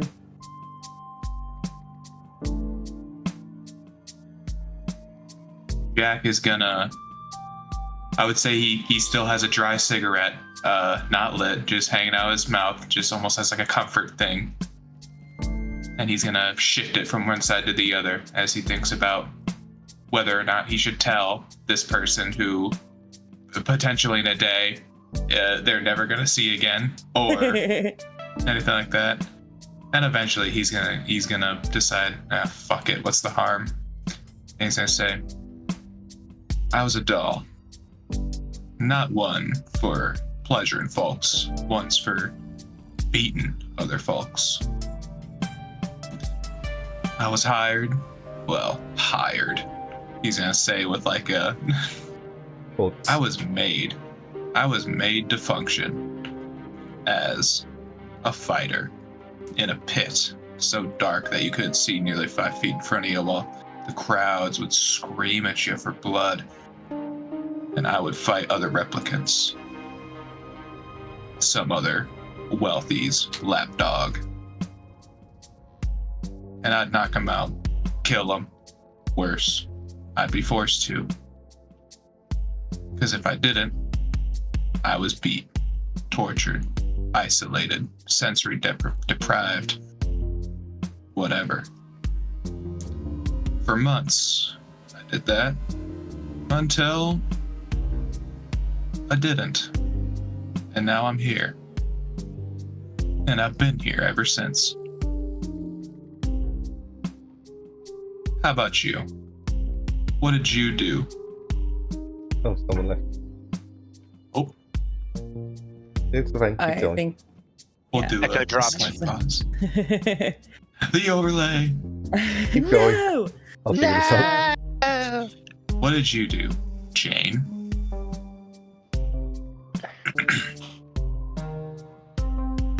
Give me me off this crazy thing, Jane. Keep going. Jane's thinking hard about her cover story. Maybe. I was trained as a doxy. Which Out of character, yeah. Can you doxies me? Doxies are technically it's the truth because doxies are a type of class within this, and that is what EV is. But their main like programming is companions.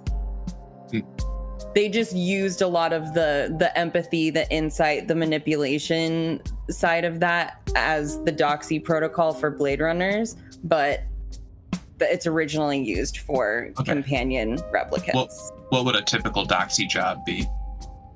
Infiltration. A prostitute. A prostitute, I thought. Yeah. No, they are generally prostitutes because their main purpose is infiltration, espionage. Oh. But the easiest way to do that would be as a doll on the street. But that, you know, some of them are, because a doxy is a very specific doll, basically. A very specific prostitute who does that sort of thing.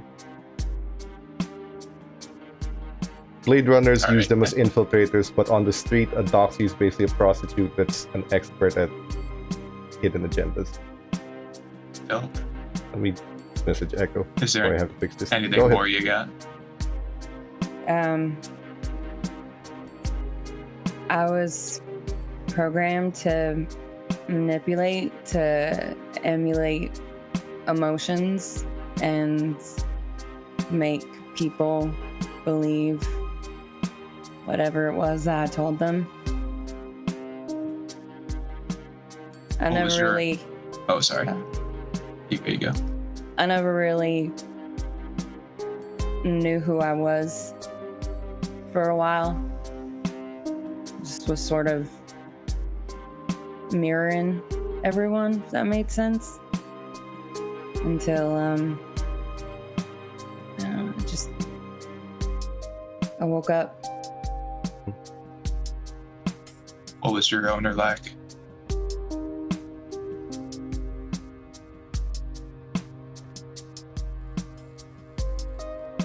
Cold.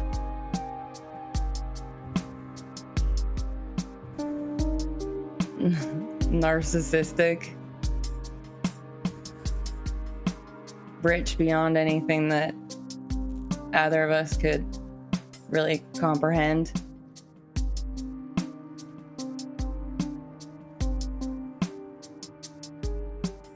Sounds like we're pretty similar then. Two dolls. Rich owners. Narcissists. I reckon that we are just about the exact same story as almost every other replicant in this city. And two tragic tales. 2 out of too many. Well said. Now, Jane, I do have a question regarding your ID. Can you show me your eye? All right, but I bought it off the street. You got that kind of money? I did. When you Told you, scan my her eye, owner- Oh, I is was Jack gonna, get anything from that? when you scan her eye, Is that? Yeah. Well, I mean, would it be typical? Okay, yeah, I'll scan the eye. We'll see. well, what you're gonna get from scanning her eye is her serial number. How you want to use that is up to you, but you do get her serial number. So, I'll see the EV1-9.3. Yes. The thing is, with a serial number, you can now I'm screwing things up here. Hold on. I may have messed some stuff up. Where is Echo? What please continue. When you see the serial number stuff, you can identify that it is a replicant. You can identify their serial number. The problem here is that now you have a way to check who she really is. I'm not going to do that at this moment, but that's exactly what I was thinking. That is not something you can do at the moment because you don't have, access, but there's something you can send to L because you now have a serial number. You now have something to check. Thank you, Jane. How do you feel about this mission? You got this map going. You're looking around. You've seen that tenant over there who has a screaming fight with her spouse about every other night. Oh, what do you think? You look behind that sniper, you envision that man right there that you're gonna pick. Do you think you still got it?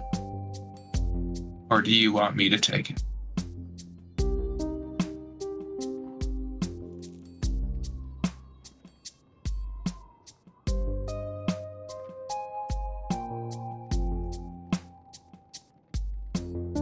I like honesty. All right. I mean, like I said, I am not one for guns. I'm more of a was it fisticuffs kind of girl. What's your specialty? Boxing?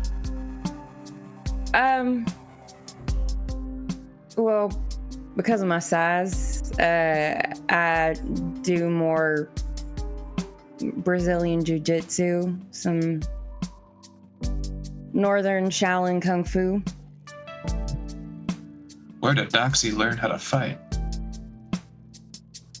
I haven't been to Doxy in a while. I had to learn how to take care of myself. How long you been free for? About a year. How'd you get out? Just grilling. I killed my owner. Jane? Me too. Good for you. Have some fun here. Manipulation versus Jack. Insight, please. Getting real. Insight, you said, right? Yep. I might have to push it. We'll see. Oh god. Would you like to push that? There are 2 + 2s as well. I think I'm gonna push it. Enough. No. Push again. Test your luck. Push it again. Okay. No, doesn't look it. I'll take it. Because it's interesting if I fail it. Honestly, There isn't. I kind of want him to catch me in the lie. There is no defined way to say this. Like, you don't just catch like, oh yeah, she's lying. Yeah. Thing is, if she's killed someone before, then she shouldn't have any nerves doing this now. Yeah, So at why the not? moment, it's not a problem. Right now. Later on, basically, she doesn't get to roll, or you get an automatic success to check whether or not Jane is hesitating with that shot, and Cool. whether or not it's because she's not trained or Yeah. something else. But at the moment, she's already killed someone. She's wanted. So you can give the benefit of the doubt that maybe she's not, she never killed anyone high profile. But in your experience, killing is killing. Kill one person, it becomes second nature at that point. Especially for a replicant. So this isn't fully there because she did still succeed. It's a matter of you now have something to look out for. You now have something to watch. There's an immediate red flag to you. Gotcha. Thank you for sharing that, Jane. I know it could be quite difficult to talk about that stuff. Thanks for sharing with me. No worries. I hope this mission turns out well. Me too. So, let's consolidate the rest of the day unless there's something that needs to be done. George, with Echo or without, I don't know if Echo's back yet. Is there something you would like to do? It doesn't look like it.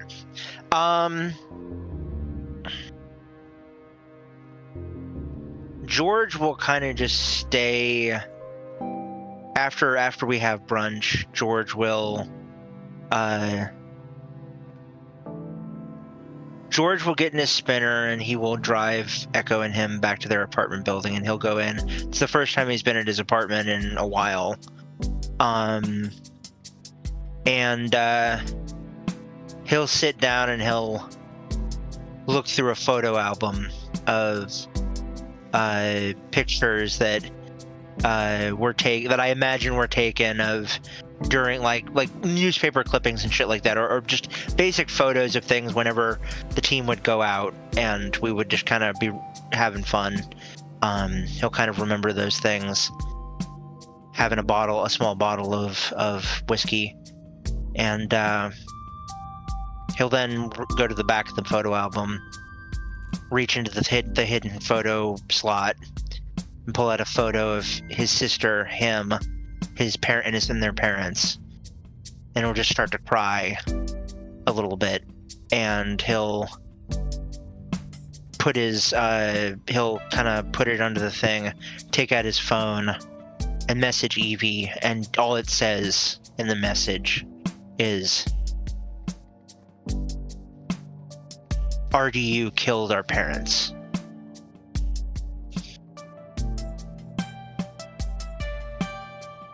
And then George will just close his phone and just kind of sit there listening to smoking reefer and just listening to to Pink Floyd's Dark Side of the Moon, and just kind of try and chill out. So, the rest of this day, again, you guys have nothing to do. You may choose to just play it out and let the chips fall where they may, but this is an important question. Does Evie reach for her phone to read? Or do you keep it off at all times when you're around Jack? Or John? Yeah, rather? I definitely keep it hidden, but I'm sorry, I was also reading something. So, George messages Evie that the RDU killed our parents? And he doesn't give any clarification.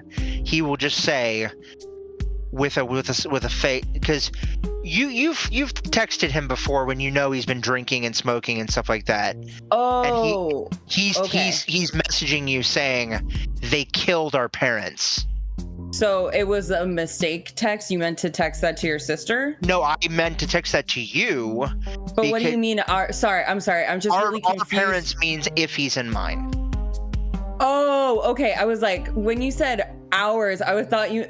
No. Yeah. You and mine. I was like, that was intentional. How do you know about my parents? That was intentional. That was intentional because he doesn't know about your parents. Yeah, but exactly. In his obliviousness, he is texting something that is unbelievably true and undeniably true, but from his perspective, he's just talking about him and Iffy. Okay, gotcha. Okay. But regardless, like, I would not look checking. at my phone until I'm alone. Okay. So we can go through this day. You'll see that message. You're not sure what it means. You're not sure what any of this means. But something doesn't track with that statement. Of all the things you've accused the RDU of, and a lot of them are true, every single time it has always been replicant. Whether it's a baby, a child, whatever it is, it's always replicant. The RDU doesn't attack people. They will if you shoot at them. You know, if it's a firefight, if you're a sympathizer shooting at the police, obviously. But the RDU doesn't put a hit on people. Not sure what's going on, but of all the things that you've been questioning to this point, that really isn't one of them. So you don't know what it means. It's just in your head, in your mind, everything that you know. It doesn't track. However, I will allow you to make an insight roll. And if, and only if, this is something that you think would be on your mind at the moment when you finally have a moment to breathe at the end of the day. Like if you think this is something you would make the effort to decrypt. Yeah, I think so. Make an insight roll. And we're treating this like the end of the day because the rest of it's just gonna go smoothly. Mm-hmm. Yeah. The RDU does not kill people. Wallace couldn't pay them enough. The only reason the RDU is okay with what they're doing is because they don't treat replicants like people. Every time that you get insulted on the hallway, in the water cooler, it's because you're a replicant. It's because you're not human. That they're fun and that they're not fun. They're being funny and coy and comfortably insulting you because they don't see replicants as human. However you feel about that, beyond the question, this is a point of why they do what they do. You know that as much as you know, which is that George's parents used to work for Wallace. That's how he has his house. Mm-hmm. That's how he has a deal with his sister. That's why he became Blade Runner, the connection to Wallace. If anyone is going to kill Wallace employees, it would be the replicants, not the RDU.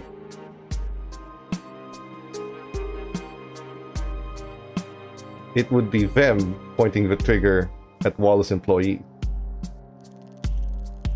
You don't know what he knows. You know what you know.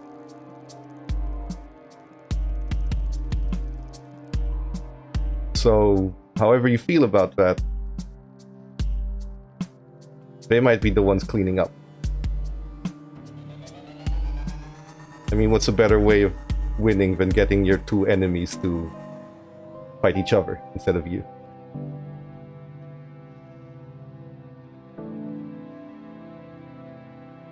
But you don't have proof of this. Obviously, Yeah. this is your perspective from what you know. Still, you can sleep unless there's something you'd like to do with that information.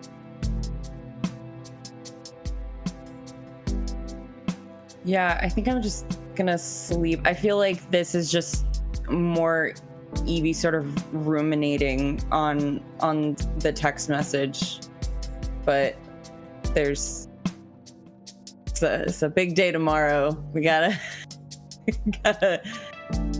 sleep, and there's other George will send about. before he passes out. He will send one final text message, and it will specifically just say Project Restart. Look it up.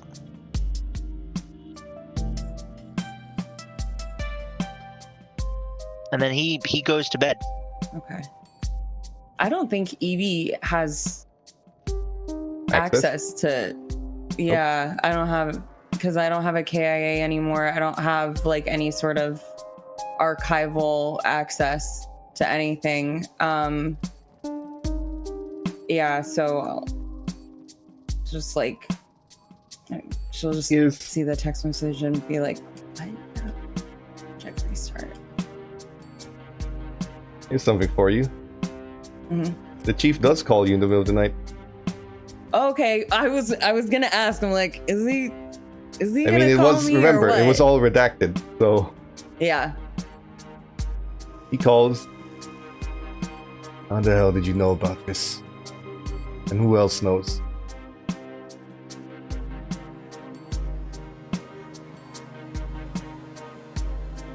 Question is, did you know about this?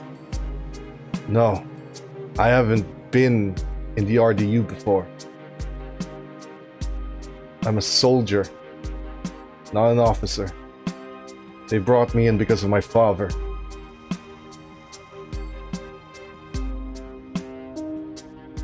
Who knows about this? Because the level of clearance needed to clean this up is beyond me, beyond any chief. I found out about this through my undercover work. They gave me the case numbers. I don't know how they knew. And I saw pictures.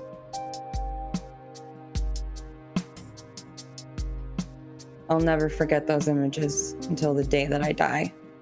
I saw them.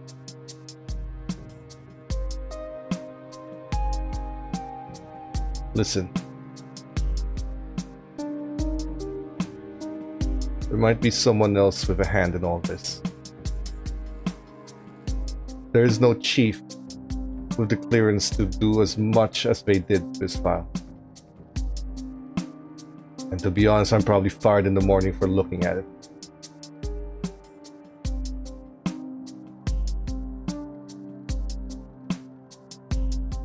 I don't know what you're gonna do with this. Quite frankly, I don't know what to do. Spread this out. And everything goes to shit. Keep it hidden. That's just not right.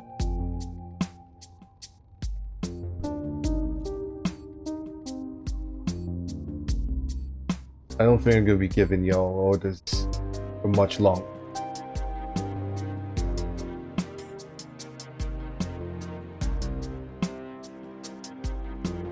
I think you're Do right what about you that. think you have to do.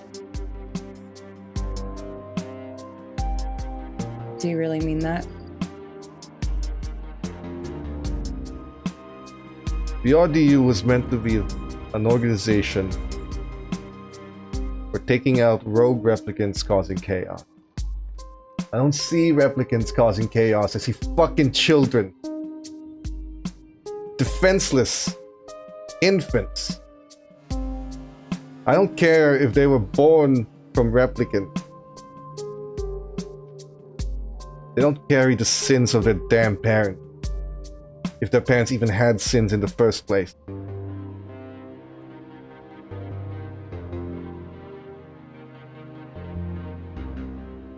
You know what's been going on since I took over Chief? I've been canceling missions that involved replicants who weren't doing nothing. Old Nexus 8s who were just in the farm doing nothing. You know what happened? The Blade Runners didn't do the jobs. Someone else did. They died anyway. Every last one of those jobs that I canceled, someone killed them anyway, and it wasn't the Blade Runners. Something's going on.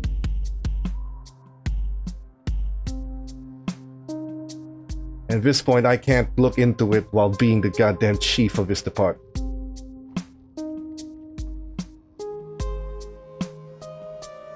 I can't tell you what to do. Shoot. I think you should quit. First thing tomorrow. And I think that you should get out of LA. I'm not gonna have to. They're gonna fire me. But I'm not running. Something dirty's going on in this city.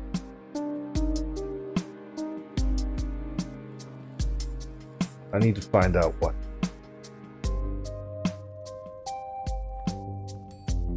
When my father ran this department, it was a group of Nexus 5s who were destroying the city. That's who we were retiring. We weren't retiring fucking war veterans from Calantha, whose only crime was doing their job as they were born. Shit's changed, and this is not how the RDU was supposed to be.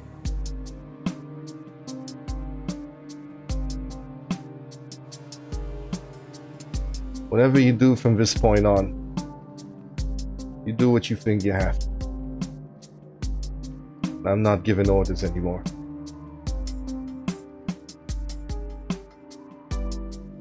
But I will get answers.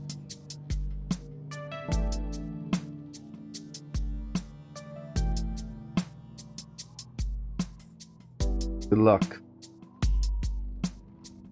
He just hangs up after that. I just really hope he doesn't go out to lunch tomorrow. Okay. So, If he doesn't, there's gonna be some issues. If he's not the chief anymore, does it matter? we'll see. But evening passes. Stress or damage, anyone has it, remove. Now, the first shift. Wait, I got a question. Was Sure. I able to get that phone call or that info for Evie's serial number to someone higher Not up to yet, give me like because a feedback? they need- Okay. Not yet, because you got that towards the end, and they need to. Basically, they don't get LAPD access. They have to hack it. They have to be careful, so the LAPD doesn't Okay. track them back. So it will take a bit of time. However, Gotcha. the next day, on the morning, John and Jane are obviously gonna have to, line up. George and I guess Echo's still not back, so George, what do you do for the morning, knowing in the afternoon what's gonna happen?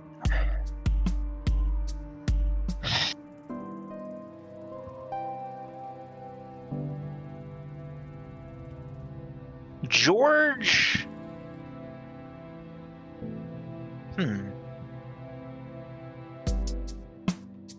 I think that George will probably load up all of his arms and all of his ammo into the trunk of his car, in the secret bottom trunk, and he will probably, knowing roughly where this whole thing is supposed to take place and knowing what needs to happen, he knows he can't interfere directly. But what he can do is provide covering fire. So what he will probably do is he will go in the middle, like after he's had time to rest, he will go do this and then drive in his spinner down to where Pine intersects with 3rd Avenue, and he will find the tallest, most just not conspicuous at all building that looks all the way down, and then he will land on the roof, and he will set up a overwatch point, and he will have as much ammo and as much armor piercing.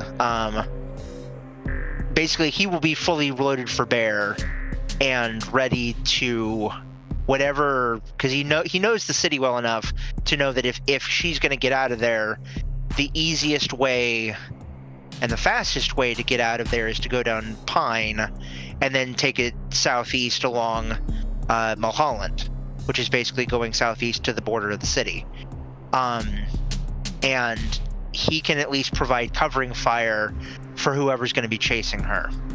He doesn't know anything other than that, but he knows where it's going to take place, and he's got his dad's big bore rifle, and he's got a scope. So he's basically going to provide covering fire. Then that's what he's going to do. Okay. Morning, first shift, John and Jane. There's a radio now in that room. And it has a little post-it that says open. You turn on the radio. I'm assuming you will. You hear a woman's voice from behind it. There's been a change of plan. It seems the target is no longer a target. But there will still be someone there. Look through the scope. The rifle's been adjusted. Do not move it, even a centimeter. It's pointed at the... You know those like pop-up Japanese ramen stores with the curtains that kind of cover the people eating? The scope is pointed at the center seat of 5C. So at the very center. The target will be sitting there. The job is the same. Once someone sits on that seat, take the shot and leave. Simple.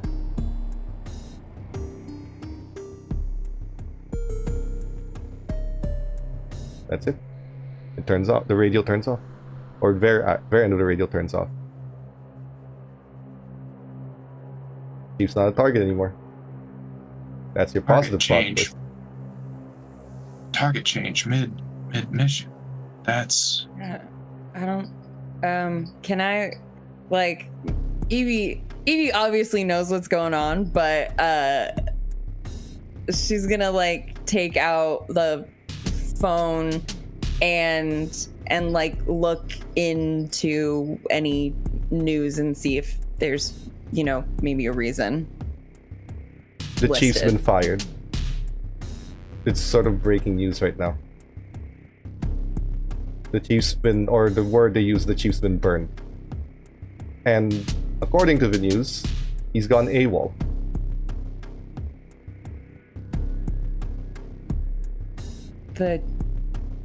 The chief was fired. What? For what? It's just that it says that he was fired. Well, actually, it said that he was burned. He was burned because he went AWOL. Because he's AWOL. That fucking bootlicker catch us? How could he, though? I don't know, Jane. Regardless, there's still a target. This time we don't know who it is, though. Being awfully cagey, but... John? It's a target still. This time it's you who receives a message. Unknown number, as always, but it says, as far as we can tell, he didn't get the chief to leave. He's been planning it for a couple days now. Okay. He might have found some stuff he wasn't supposed to.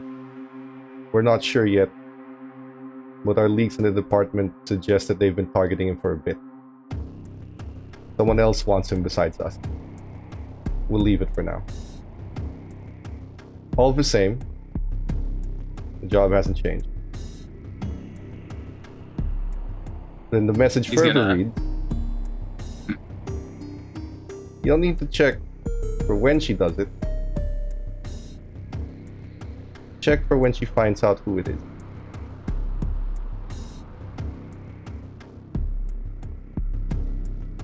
And it's alluding to the fact that the curtains kind of close off the noodle shop.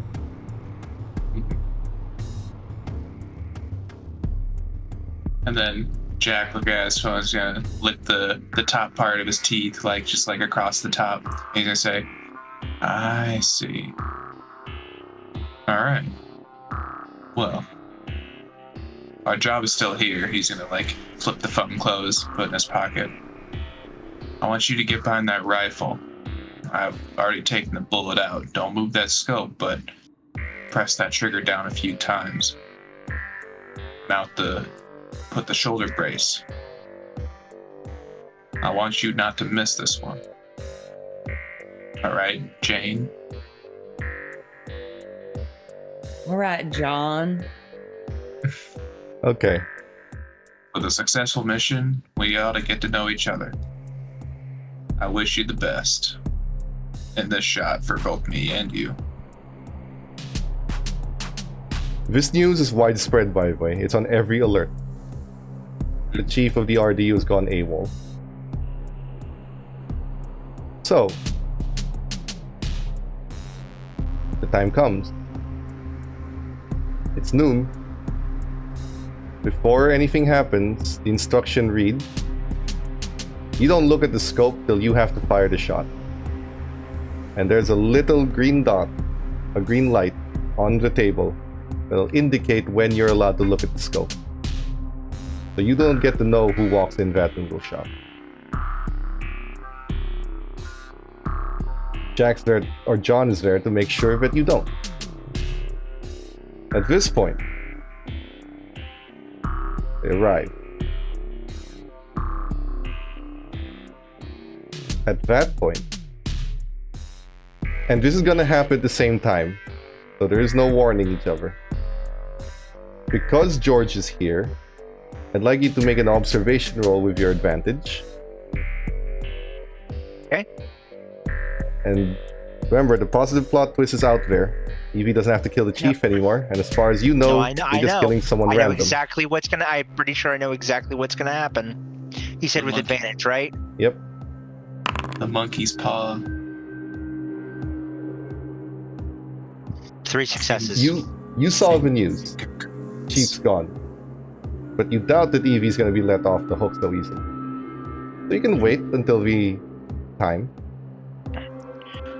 When you see a car open up, it's a nondescript car, the kind that if you were still LAPD, you would absolutely flag. When the car opens, that's your father, who sits in the middle seat. Older, grizzled, lighter frame, but that's him. Clear as day. And before you do anything, Evie, I need you to take a shot with that sniper rifle. You will have advantage. When you click on firearms, Yeah. take the careful aim button. Roll advantage. Oh my god! And I don't. You don't know who the that target is. You just know that someone Yeah. sat in the noodle shop. And Jack/John is just there, like right Making next sure to you do arms the job. folded, just staring That- right at you. Is all you need. Because everything's been set up. He has no armor. Nothing. So at the same time, triangulating that position where George is, you see your father. He gets off, and as quickly as he gets off the car, he goes in the noodle shop, and you see him only for that split second. Less than a second, you saw the face, but you recognized. And as quickly as he goes into the noodle shop, a Dad? bullet fires, Dad. and his body drops outside of the noodle shop in plain view of the street. Dad. Evie, I need you to now roll your intelligence. Just Let's straight say intelligence. observation. You'll have an advantage because of the scope. Okay. What did you get? Right around the time George told you about his parents and everything,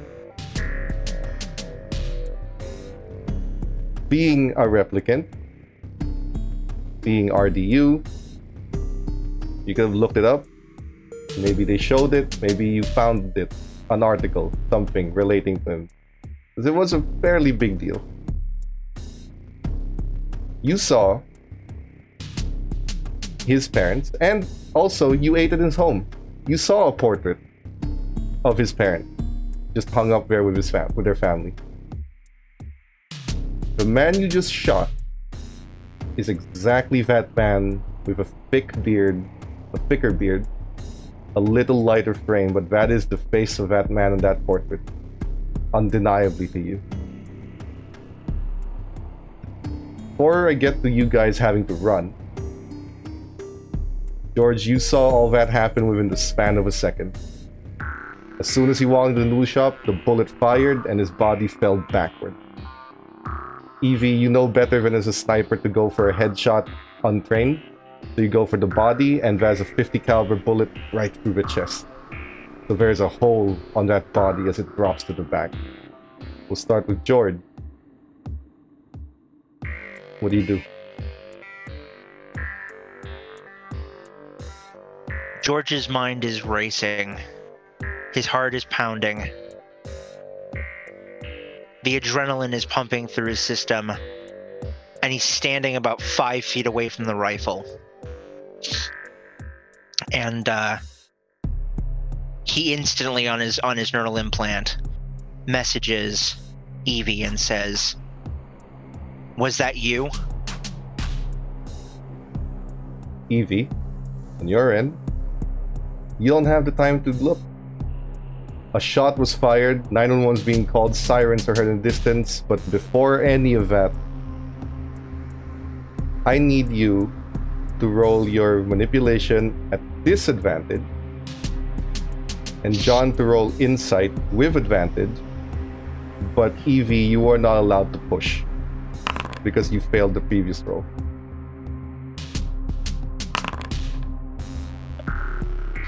Jack, you may push. Twice, in fact. Okay, that's one stress, but you're good. Again, you're the aggressor. Oh, Echo's gone again. It's fine. Yeah. You are the aggressor. It's a 1 to a 1. That means the aggressor wins, right? Yes. Which means, Evie, how do you react to seeing this, knowing you can't look at your phone? What is your response to knowing who that is? I think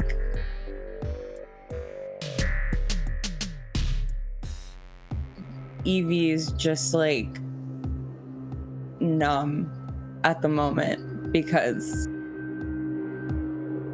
of knowing the consequences of what just happened, and that George is probably never gonna forgive her for what she just did. And yeah, it's like it's almost like when just too much stuff is happening and you just like your brain just overloads, so it just like disassociates.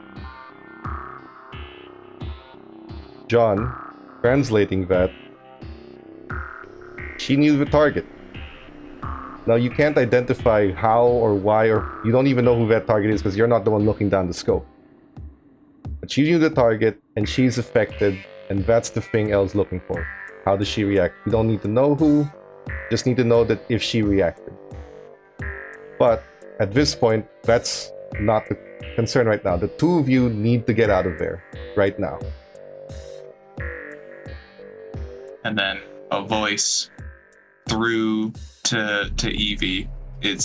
I'm imagining it's almost like the ringing in your ear that you kind of get, and you're gonna hear, Jane, Yeah, we like when gotta a go. bomb went off and it's just echoing. Yeah, And she, that was a damn good shot, but you gotta go now. right, okay. I'll I need clear up the mobility rest. roll. Don't worry about me. PM, Yes? not knowing who made that shot, Mhm. and seeing what's going on, George is immediately going to go into his combat instincts and is going to grab the rifle and get into a position to do his original plan. He is going to provide covering fire on anybody with his big bore rifle who tries to approach, who tries to intercept or approach Evie and her friend. So to be clear, you are going to, with a licensed firearm, open No, fire. it's not. It's not a licensed firearm. It's my dad's firearm. Yeah, which would be registered. Oh, yeah. So I am. To the dad. Yeah. you are going to use that to open fire on the LAPD. Yes, Okay. because he is then not thinking properly right now. I will need you to roll your firearms. You do have advantage for sniper, I believe, but you're also going to get disadvantage Yes. for the mental state, so you're rolling straight. Okay. Then I need mobility from Evie and Jack. You don't have disadvantage. I'm assuming you didn't wear the vest because you knew you were going to run. No. Which button is it? Is it the roll item? just roll firearms. You don't have to roll the weapon itself. Roll fire? And then Okay. roll normal. Okay. Jack's got 1, Evie's got 1, cover fire. George has 1. Okay. Second thing to flag, Jack. You and Evie run on the standard route that you've decided. You go through the spot that you were supposed to go through. Everything is perfect. The LAPD is where you expect them to be. At that corner, by the street, you expect a car to be there. You plan for this, you go on a different route. However, before you take the sharp turn away from the LAPD, you see the LAPD's car get fired on by a rifle. And because of that, it has to move back. You know better than anyone, L is not going to give you covering support. If you fail, you fail. Period. This isn't you. This isn't your group. And everything that's been happening today, points out to her. Now you don't know yet whether that's a good thing or a bad thing, but was not the orders. It was not the mission. So whether it was good or bad for your cause, she didn't follow orders, and Elle needs to know that. But still, this does not deny the fact that you have an advantage now. So the two of you get to roll your mobility again with advantage this time.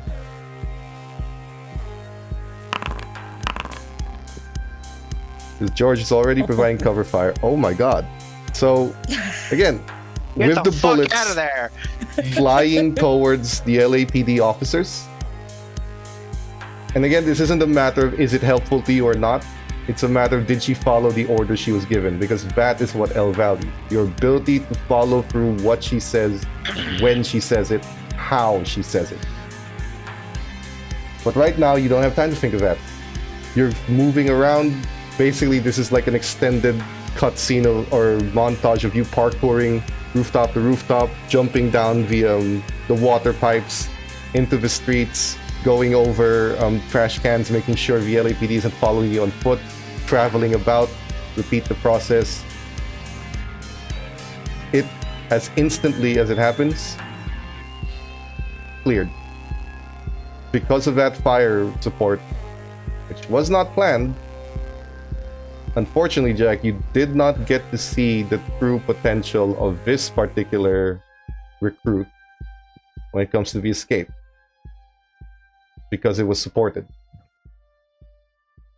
You saw some of it, you saw her physical fitness, you saw that she can move, but you didn't see how far she could take it, which was the point of this. You don't give her the secret exit because you want to see how far she can go on her own, and you couldn't get that. You got a shortcut and an out. So a lot of things went wrong despite the shot being made. And I imagine, although we planned on splitting up, that Jack is gonna keep with Evie. The plans changed. When things fell apart, you were to stay with her and monitor her. And it has fallen apart as far as you're concerned, as far as Elle's concerned. So when you guys managed to make it to the main... You still make it to the same point, except this time it was only supposed to be Evie there. Now you're here, you're expected to be here, there is now a car waiting, and you guys are to enter. I think right before the car shows up, Evie, because I imagine Evie's pulled ahead. She rolled 4 successes. Yeah, you ran better than Jack did. She runs fast and gets to the point and is breathing, then looks sort of behind just to make sure that she doesn't have a tail, and then is surprised to see John there. He's like, why are you here? I thought we were supposed to split up. The car door changed. opened. You gotta get in there, and I'm following with you. Okay. You saw it yourself. This shit didn't turn out the way we thought it would. Yeah, it didn't. No. Get on it, All right. Jane. All right. So, And then I imagine we're both getting in, whoever is in the back seat, if there is another individual, and I almost imagine There is. Someone else will be back there. Jane is in the middle, the hot seat, and Oh, John it's is not on like the left side. It's not like that. It's a limo. Not a stretch, but it is a limo style seat, so they're on the edge. Oh. When you enter in, Elle is there with a gun pointed.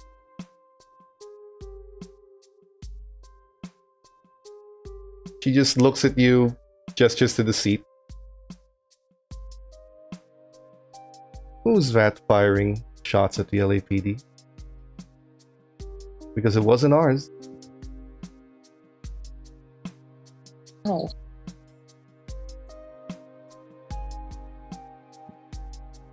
No one else would have a reason to shoot. So, let's say I give you the benefit of the doubt that you didn't know. Who do you think would try to help you?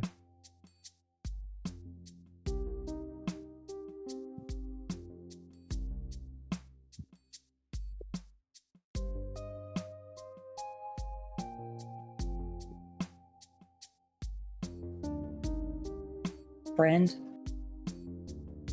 Friend. Got friends willing to shoot at the LAPD for you? I find that hard to believe, unless your friends have gone the deep end. Considering the only friends you have are LAPD, and she tosses a dossier of your file. What? Figured it was only a matter of time. Jack is gonna be lit up. This is the first time Jack's also hearing about it. Yeah. Accents completely dropped. The serial number you provided belongs to a replicant made by Wallace specifically for the RDU. Except, Son of a bitch. I know something Wallace doesn't know. You weren't What, made. that I wasn't made by Wallace?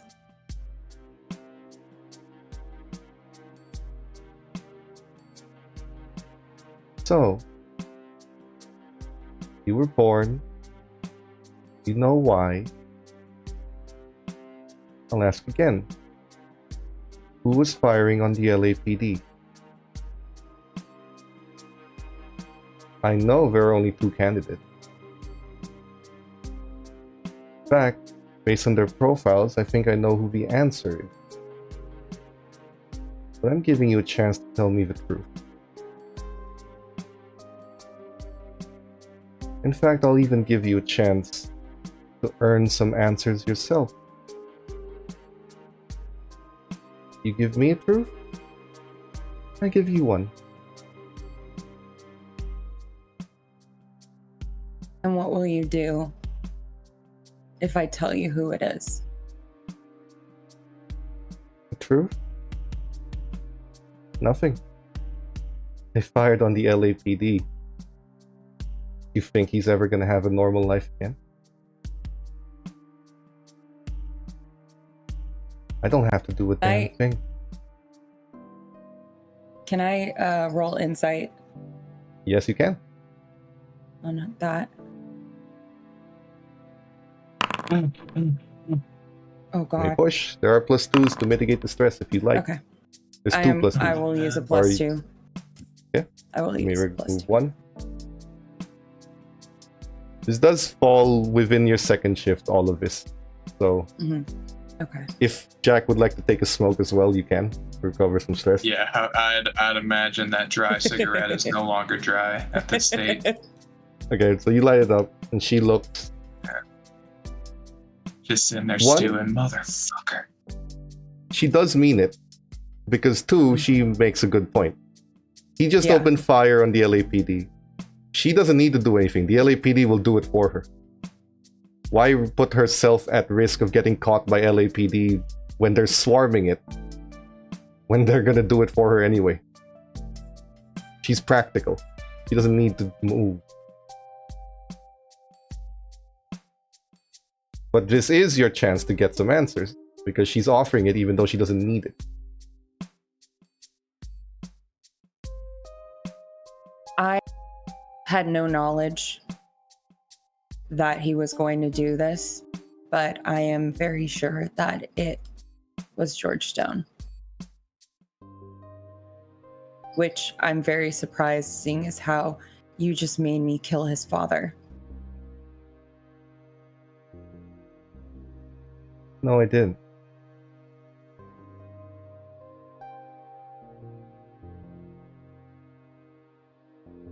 She looks at you. His father died in a car accident years ago. A car accident made by employees of Wallace to clean up after the death of Mr. Wallace Sr. What you killed, he just smiled, was one of the most despicable Blade Runners I have ever met. After a few cosmetic improvements and a bit of memory tampering. You see, Mr. Stone's parents died as a result of Wallace's cleanup operation.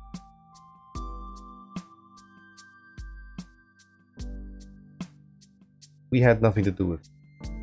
Don't get me wrong. We would have, given the chance, but at the time of the cleanup, I had just killed Wallace Sr. and didn't have the chance to organize this little movement. But no, it wasn't us. Think about it. They died right around the time Wallace Sr. died. Maybe a little before. How would we be able to do that if we didn't even exist yet? But I'm sure on paper somewhere, trails lead to the RDU. Of course they would. Why would Wallace implicate himself or his company? Or his son, for that matter? But then that begs the question, why would the RDU kill humans? They wouldn't. But all they need is for people to believe they would. RDU kills some people, news gets out, chief gets replaced. Have someone in the pocket.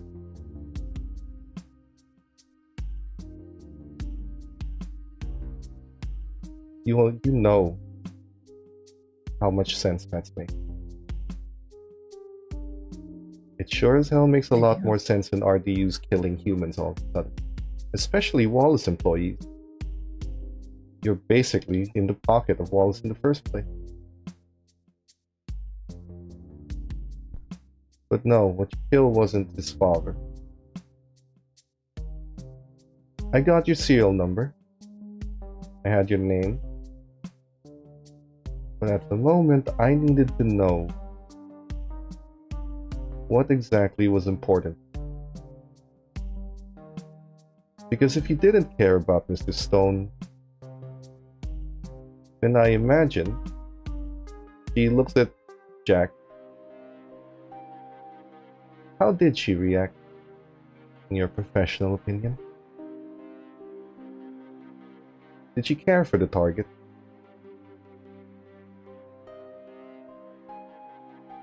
She did hesitate. After the shot was made. After she found out who it was. She squeezed fine. But afterwards there was shell shock. So you are a killer. But you do care. See, now that I know you care for Mr. Stone, I'm not one to refuse entry just because you have a connection. I have Blade Runners in my pocket with all this. Not that big of a difference. I suppose what needs to happen now, you have a choice to make. Draw a line in the sand and tell me which side you're on.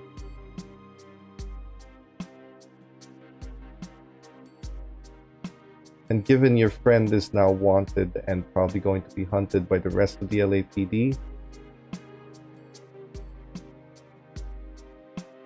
I'll extend the offer.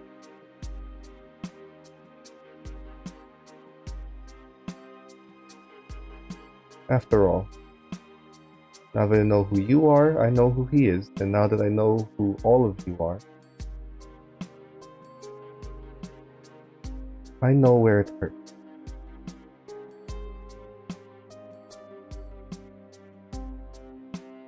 So you have two options. You can join us and work for us, and maybe we keep you safe from the LAPD long enough for you to get a life. Or you can drop all of this, figure shit out on your own, and stop looking into us.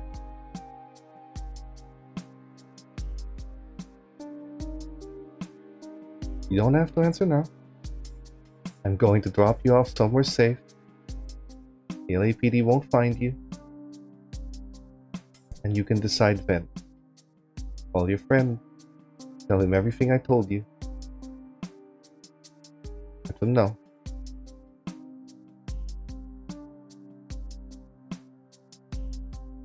See what they decide. Bring the other one too if you like. Good old reunion for the RDU's brightest and newest team working for the other side. Be interesting. If you decide to go with us, all of you get your answer. But you will be with us, and I will hold you to that. If you walk away, then you walk away and I never see you again. But if you walk away and I see you interfering with our jobs again, you won't be the ones to die.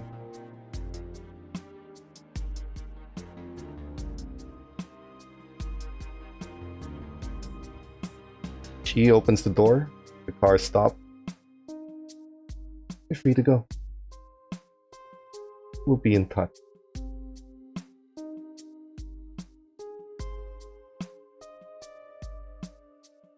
She gets out of the car.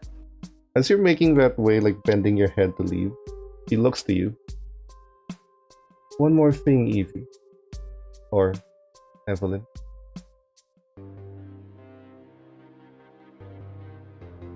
Your father,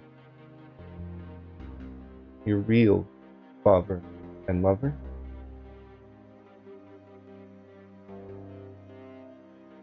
they were friends of mine for a while.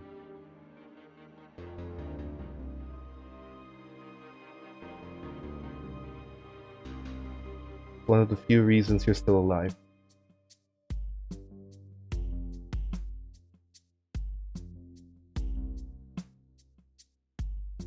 He lets you go. You are going to be dropped off right down Retirement Row. At this point,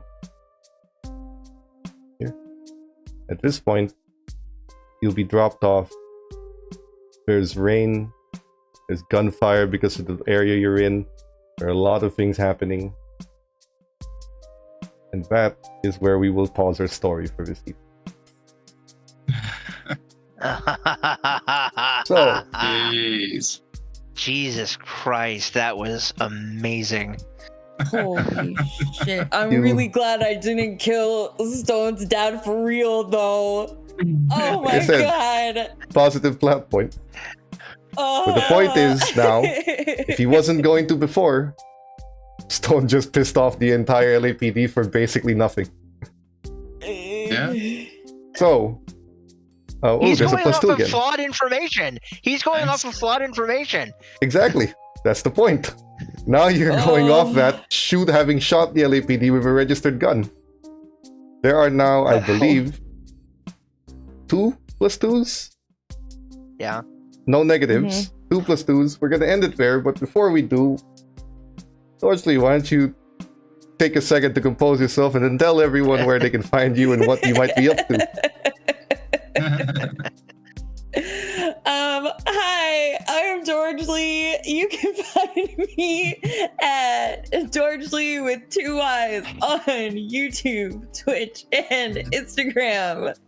Yeah, I'm not streaming so much right now. I'm hoping to get back into it now that school's over. But yeah, I post on Instagram updates with the show. And the show on Tuesdays, Neon Lords of the Toxic Wasteland, with awesome Chunky Burb or Shig and Nolan, and it's really fun. You should join us. Man. Shock. And thus concludes Dorsley's worst day. Yeah. Evie's Shockman. Worst day out. Where can everyone find you?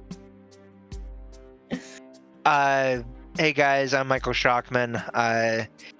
Yeah, that was a thing. That was a day. Several days, in fact. You can find me over at my Twitch channel, where right now, on Tuesdays, Wednesdays, and Thursdays, most weeks, I am playing Star Wars: The Old Republic, where we're going to be finishing up our Onslaught. We're going to do the last thing of Onslaught tomorrow, and then starting on Tuesday, we're going to be moving into Legacy of the Sith. Then you can also find my content also over at youtube.com / Michael Shockman, and also at the DM Shockman Institute, where I post different things on different places for like archive stuff and everything like that. You can also find me on Twitter. Don't really do much on there, but yeah. Yeah. Nigel, go fuck yourself. Hey, someone put a negative twist on you. I had to do something. Echo's unfortunately busy. You can find him on the Discord, but Captain, our newest player, and our very creepy John. Yay! Where can everyone creepy find you? John. I'm on If you'd nothing. like to be found. I'm really not frequent on socials. I don't know. Check out the album Imaginal Disc by Magdalena Bay. I don't know. Hey, Ben. It's a good album. Like I said, everyone join the Discord. Have fun with us there. I will be running another game after this, which is, because of the choices made, probably another 5-6 more sessions till this kind of comes to a close, depending on how the players decide to react and play this out. But it's another 5 to actually maybe 7 sessions of them running from the LAPD now. Some mechanics are going to change because you're now part of the rebellion instead of the LAPD. Some stuff is going to change. But at this moment, thank you everyone so much for watching. Watch back next week, because at that point, when we start, we're going to start with George having to run from the LAPD. Helicopters and police officers. In my spinner, my personal spinner. Yes. Oh my god. And see what happens to you, because you have to spend your second shift since everyone else has already. And of course, Yes. when Echo gets back, how Echo is going to react to his friends to Going getting AWOL. all of this done in the middle of figuring out his own existential crisis. We will see you again next week on the same time. Thank you everyone so much for watching, and we will see you next week. Bye, guys. See Bye. you next time. Cybernation Uncensored.